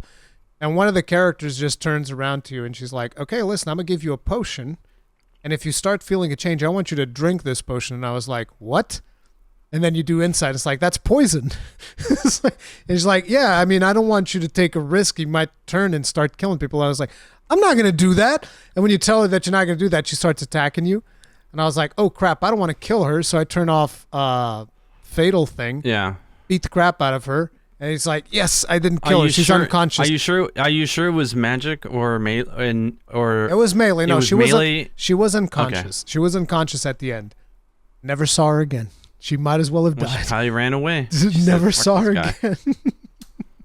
I came back to the Grove multiple times, had conversations with multiple people, no problem. But that character that I knocked out, never saw her again in the game. That's it. It was gone. I read the most ridiculous thing online because one of my favorite characters outside Astarion was Raphael. I adore that character. He was so fun. And all the conversations with him was a delight. Like, he's got that velvet voice. He's got the demeanor. He's honest. He's straight coming. You know he's got other ideas, but he's not deceptive. Like, he's not tricking you. He's going to give you what you want. At the end, I sort of got a taste of who he is, and I was like, okay. Dealing with the devil, it ain't like that. Hey, I went to hell and I ripped up my contract. It was all good. Nothing happened. Oh, you did? Because like what happened to me was, because like I had Will as an experience, and so because you didn't have Will, you don't know this, but Will has a contract with the devil, and that devil is constantly fucking him over on the minutia of the contract. So like, for instance, because I saved Karlach, because the devil was the one who sent him to capture Karlach, and because I said, no, we don't kill Karlach comes with us. Yeah. The devil shows up in camp and just gives Will horns permanently. So Will gets like these massive horns in his head because he didn't do what the devil told him. And then there's a bunch of like little stuff that happened with the devil. So whenever Raphael showed up, I was like, nah, I'm not doing no deal with the devil. I love him. Everybody was fucking me over. He gave me a way out. I got one thing Baldur's Gate 3 taught me, which is bad, is that if someone has something you want and you need it, you can kill them and take it. Yes. Or you can just lead them on that you're going to be their friend, get more information, which is valuable, get the item, then kill them. Yes. So I was like, once you give me the info or the goods, you're as good as dead. I don't need you anymore. Yeah. So I had no honor. I killed so many people. No, I didn't do that. I mean, it was I killed bad people. It was only people that I didn't like. I'd be like, "Yep, you're dead. It's over." Yeah. But Raphael's whole dungeon and fight was so cool, dude. And it's like one of the coolest things. The song was so cool. See, I don't know why they didn't do that for other boss fights, because that was epic as hell.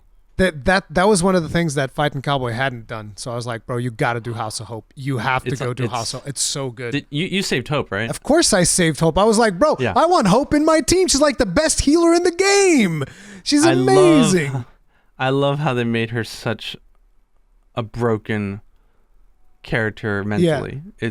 It's really interesting. Really and then, well done. So how did you go from? Yeah, I would say How did you go from loving Raphael to going to his house to steal his shit? Okay, so I loved him to death. So I was happy enough to do a contract with him. So he gave me the hammer early because I knew I wasn't going to listen to that asshole fucking Emperor. I hate the Emperor more than I hate any character in the game.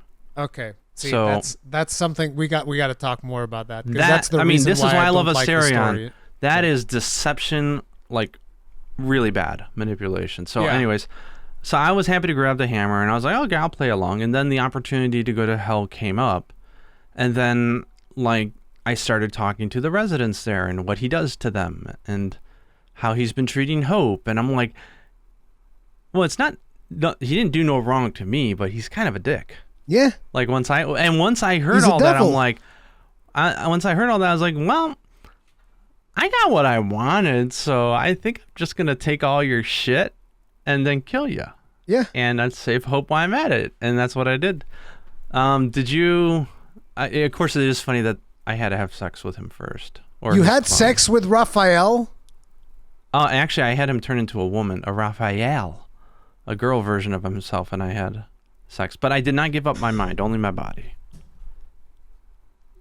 This fucking game goes places, dude. I did not know. Yeah, it's a very long scenario, actually, that whole part. But he's got because he only trusts himself, so the only person he'll have sex with is himself. Yeah, I saw that he had like some dude that looked just like him in his room to have sex with. I did the whole that was a really risque scene. But I transformed to a lady and we had lesbian sex and and then I wasn't willing to give up everything, but I got a lot in return and it was a good move. That was interesting. So you didn't fight him, or did you fight him? I'm confused now. I didn't kill him, no, and I think he just ran away. I don't know what happened to him because he wasn't in the final Raphael? fight.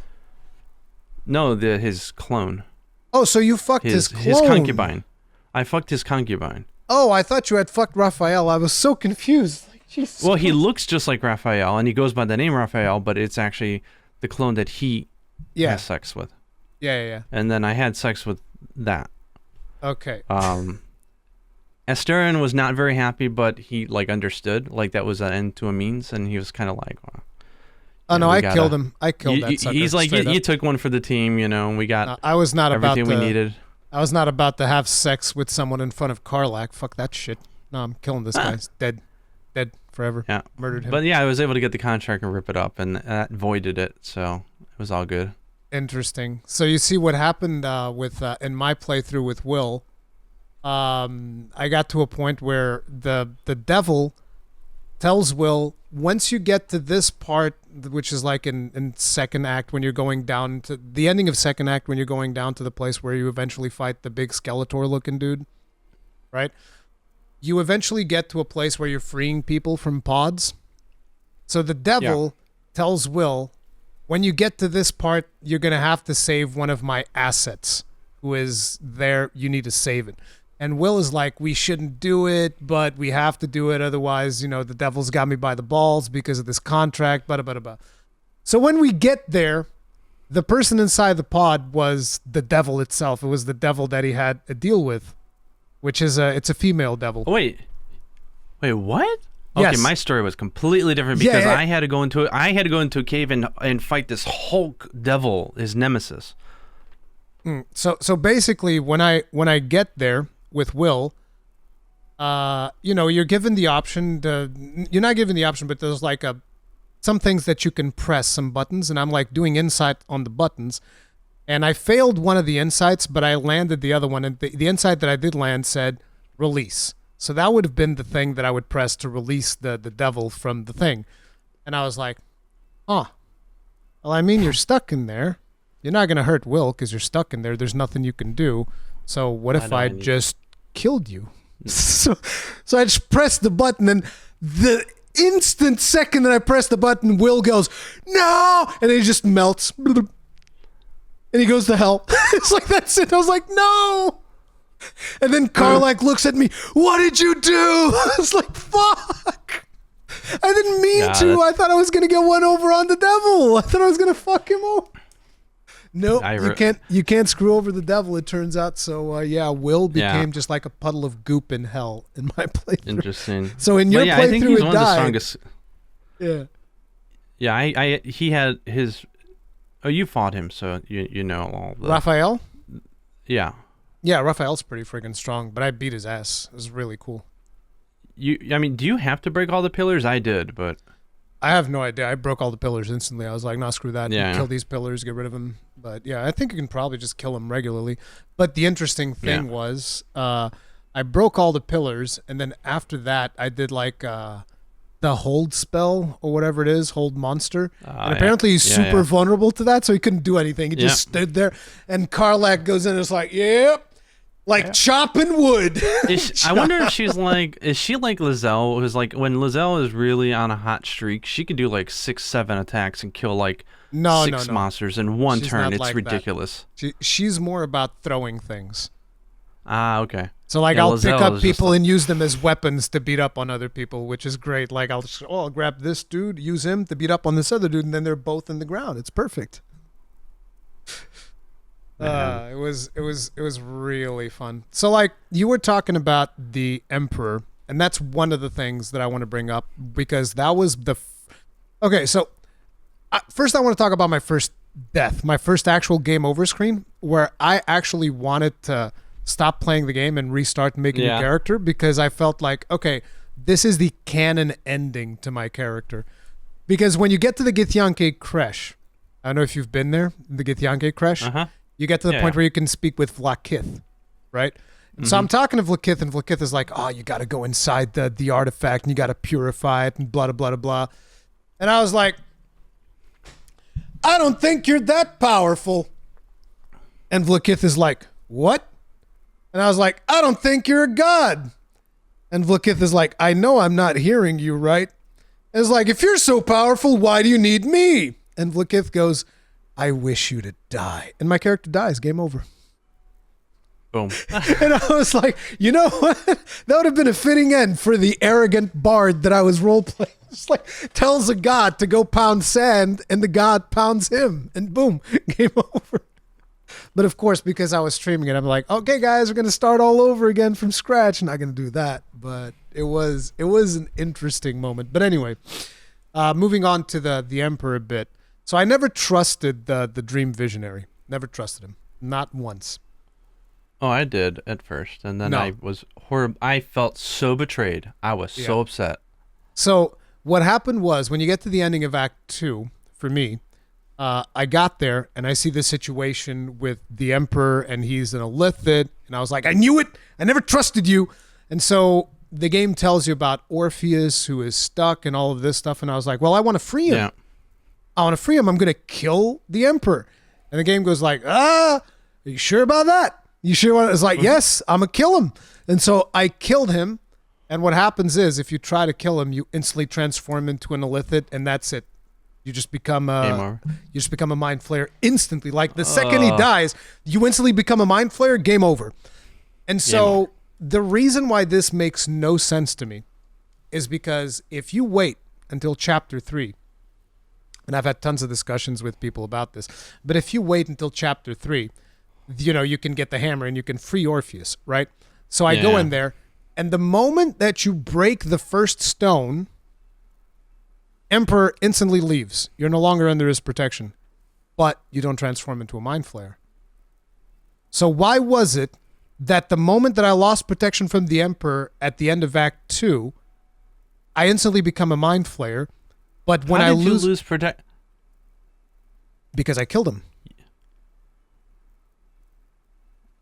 So at the end of Act 2, you kill the Emperor, you lose his protection. The enemy is so strong compared to you at the end of Act 2 that without him, you're dead. No, You've got to string him along. No, I could kill all of them. I mean, if you were to become a Lithid, like that, you couldn't resist it. Like, yeah. You can't resist. But the thing that I'm arguing against, and here's the other thing, right? It is implied at the end of the game that the Nether Brain, that this is all a big part of its plan, right? It released the Emperor from its control so that the Emperor could act alone to eventually bring forth the evolution of the brain and all of this stuff, right? So if that's all a part of the Nether Brain's plan, where does it come into the plan for it to instantly transform me into a mind flayer? Doesn't make a lot of sense. I mean, the way I understood it was that you were on the brink anyways. All of you are. Yes. But the protection that you're getting from the Emperor is stopping you from just turning. Exactly. Which would be game over. Yes, but the thing is, supposedly this is all part of the Nether Brain's plan. Yeah. Well, the Nether Brain needs you to have a conquest because they need you to bring them at least one of the Nether Stones. Exactly. You bring all three, which is great. So, like... But the thing is, so why doesn't the Nether Brain just transform me into a mind flayer the moment I lose the Emperor's protection by breaking the first stone? I mean, isn't the game over implying the fact that there's no way to ever beat the Nether Brain? You became an illithid that'll do whatever it wants. So that's the end. But I'm trying to tell you like the difference between Act 2 and Act 3, right? So in Act 2, you kill the Emperor, you lose his protection, instantly become a mind flayer. In Act 3... Is it game over, or are you a mind flayer for Act 3? No, it's game over. Okay, that makes sense. You instantly become a mind flayer, game over, at the end of Act 2 when you kill the Emperor. It's like, okay, fine. So you have to help the Emperor, which I don't like. But I don't like it either, but you can fuck him over later. Yeah, but the thing is, once you get to Act 3, why is it that when I lose the Emperor's protection, why don't I get transformed into a mind flayer again? There's an inconsistency there. You know what I'm saying? When did you lose its protection? In Act 3? The moment you break the first stone, he leaves.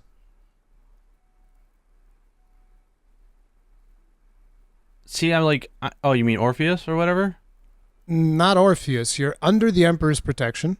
You break the first Orpheus stone, Emperor leaves. Orpheus is still in prison, still doesn't have powers or anything like that, still locked. But, somehow, this time, you're not transformed into a mind flayer. Why? So he's still protecting you. Who? The Emperor. No, because he left. I broke the stone, he left. I broke the stone. He was there for the entire Act 3 finale. Not for me, because I said I'm going to... Oh, wait, hang on a second. I'm confusing him with Orpheus. Hang on a second. Exactly. You're confusing the Emperor with Orpheus. No, but he was there. Yeah, he was there in the very final battle, and I killed him at the very end with the brain. Yeah, Emperor is there fighting for the brain. Yeah. Yeah, so before that, I'm talking about the moment where you free Orpheus. Yeah, he doesn't want to not protect you because it's the end of him if the brain wins. He wants the nether brain to lose, but he wants you to get there. No, because he allies with the nether brain. Huh? He allies with the nether brain when you break the thing.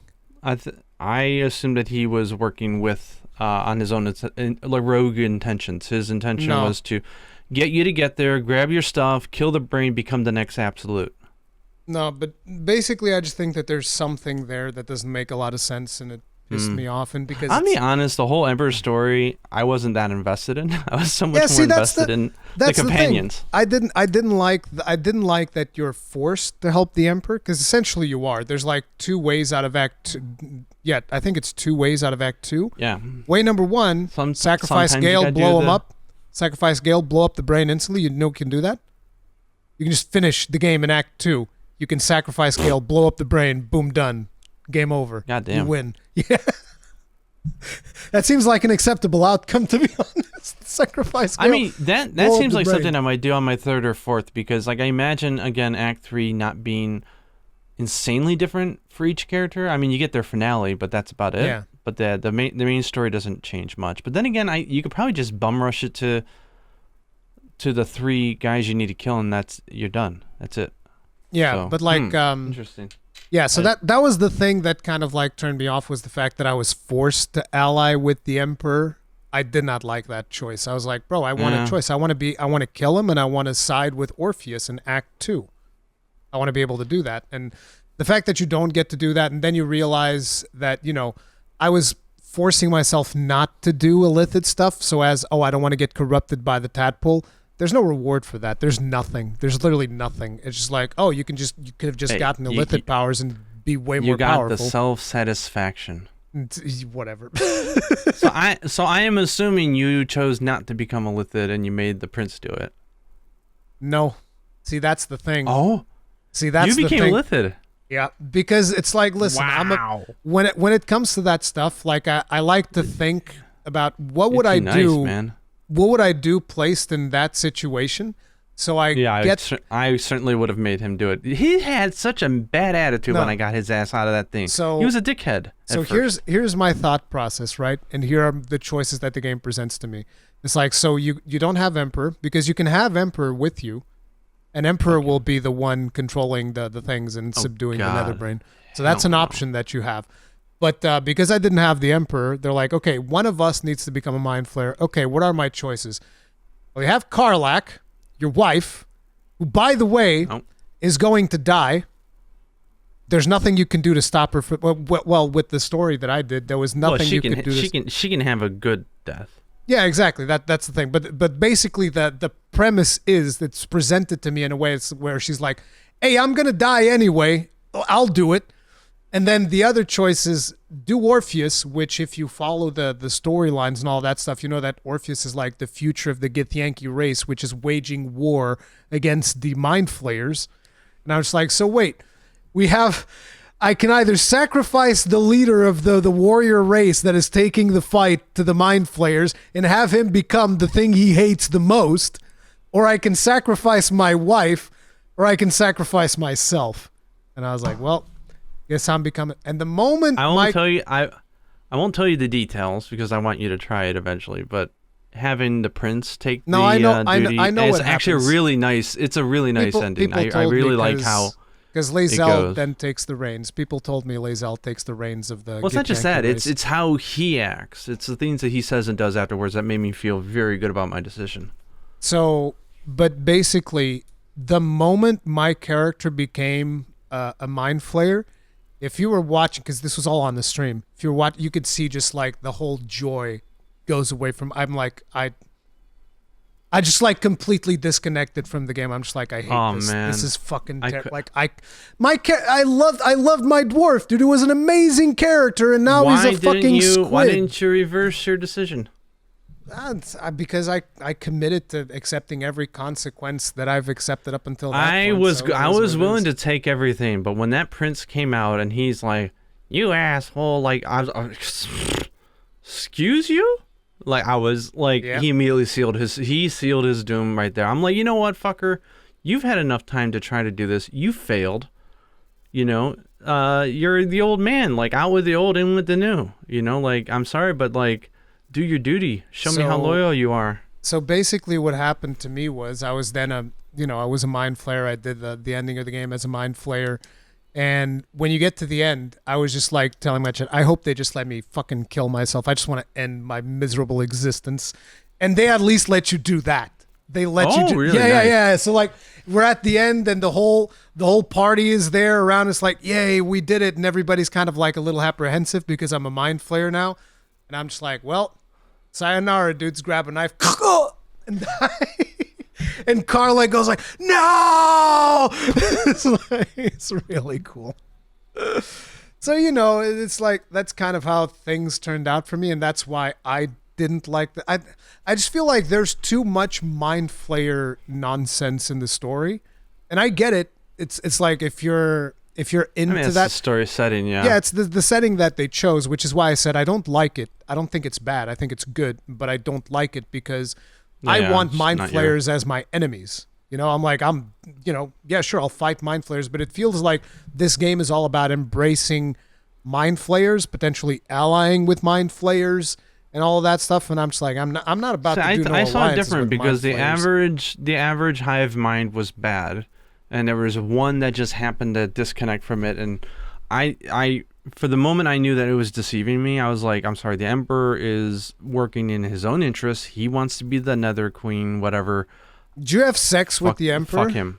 Hell no. He tried to come on to me, and I said, you ever do that again, I'll kill your ass.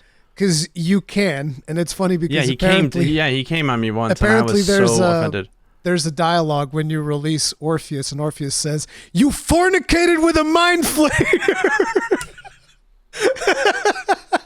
Somebody showed that to me. I was like, that's hilarious. You fornicated with a mind flayer. Oh, it's so fun. Good Lord. But yeah, this is going to be... There's a ton of really good stuff in Baldur's Gate 3, like so many fantastic scenarios, so many memories. Like, let me tell you some of the bugs in Act 3, though. How many bugs did you experience in Act 3?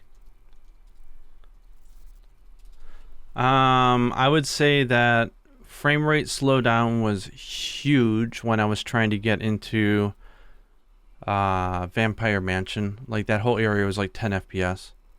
After the last patch, it seems to be fixed, but the very last battle, I don't know if it's always raining for everybody, but it was raining for me, and all this stuff going on, and my FPS just died. I mean, I am playing in 4K. I don't know if that makes a difference, I think, but... Oh, no, I was playing 1440p. I don't know if it was raining when I did it or not. Yeah, it was raining, and we had effects and spells and everything going on, and I had all three teams split up into different areas. I had, you're talking about how you killed everything along the way. I was like, no, I got there and I was like, well, I'm gonna teleport everything. I'm gonna teleport straight where I need to go, open up the portal, get to the Netherbrain, kill the Netherbrain. All the stuff that's happening outside, that's none of my business. It's like, screw all this. But yeah, I killed it really fast. But like, so here's one of the most egregious bugs that I experienced. Do you know what the Night Song is? Did you release the Night Song? What did you do? Did you kill her? Oh yeah. Okay, so I actually summoned her in the final battle as well. You got She's Dame great. Aelin then. Yeah. So there's a quest that you get to do in Act 3, which is on the Sorceress Sundries. It's like the Mage Tower. Yeah. Where if you go to the top and there's the dude who's like, I'm looking for Dame Aelin and whatnot, and there's a whole fight scene that you do with that dude. Did you do that? So I did that, and during that fight, Dame Aelin, who was there, did nothing. She didn't help at all. Just stay there, did absolutely nothing. And then when the fight is over, there's a bunch of stuff for you to loot, right? And so I start like going through and looting things, and I open one of the things, and they flag it as like stealing because it's not yours. And so I open up one of the cases. Dame Aelin turns around, she's like, "Oh, somebody noticed your intentions to steal something." And I was like, "Wait, what the fuck? Dude, Dame Aylin? And then Dame Aylin was like, looking at you very disapprovingly, like, oh, how dare you steal. I was like, bro, these people are trying to kill you. This makes no sense. Like, that was such an great, like, completely immersion breaking book. I was like, bro, come on, man. Yeah, I mean, I had some jitteries, or like my head was like going, like, and funny graphical bugs. But as far as actual bugs, I mean, there are a few areas in Act 3 where I think the game does a very poor job of telling you what you need to do. For example, like Shar's Temple. The fact that you can just walk in and solve the trial and not realize, oh, I got to go to the entrance and put blood in it in order to start it is stupid. Yeah. Like, that they could have done better. I killed the fucker in the castle in Act 3, the annoying guy. Yeah, and I was stuck. I thought my game bugged out. So for an hour and a half, I was searching for how to progress the story, only to end up going onto Google and looking it up, and someone on Reddit said, oh yeah, if you looted him, the crystal's inside the armor, and if you just sent it to camp, it'll just be there and you won't even know it. Yeah. So I had to go back to camp and take out the fucking gauntlet. The moment I touched it, it was like, oh. Yeah. I didn't. I think I also didn't know, but a chat told me, oh, the thing is in the gauntlet, and I was like, oh, okay. So the game doesn't really communicate that very well. You want to know the funniest? I don't know if I told you yet how I killed Gortash. It was like the funniest thing ever, dude. It's hilarious. So now he has those grenade dispensers. So they shoot out 2 grenades that somehow end up right at his feet. So in his turn, he was going to move away from them. But because I'm a bard, I have this really high-level spell that makes him dance. I made him dance on top of those grenades. It was so good. It's like seeing him just dance and the grenades explode and he dies. And I was like, yes, that's exactly what I want. Man, we could probably talk about the story for hours and hours on end. But I think we're coming up on 3 hours, so I think this might be a good place to wrap up. But I mean, like, God, I love the game. It's so good. It's pretty good. Anyways, guys, that's going to be it for this episode of the Third Fleet Podcast. If you guys enjoyed it, like button, subscribe, bell notification icon, all that jazz. Make sure to check out Gaijin's channel for when he eventually makes his newbie guide to Baldur's Gate 3. We'll see you guys in the next one. Stay strong. Stay safe. Peace out. And happy hunting in 2024.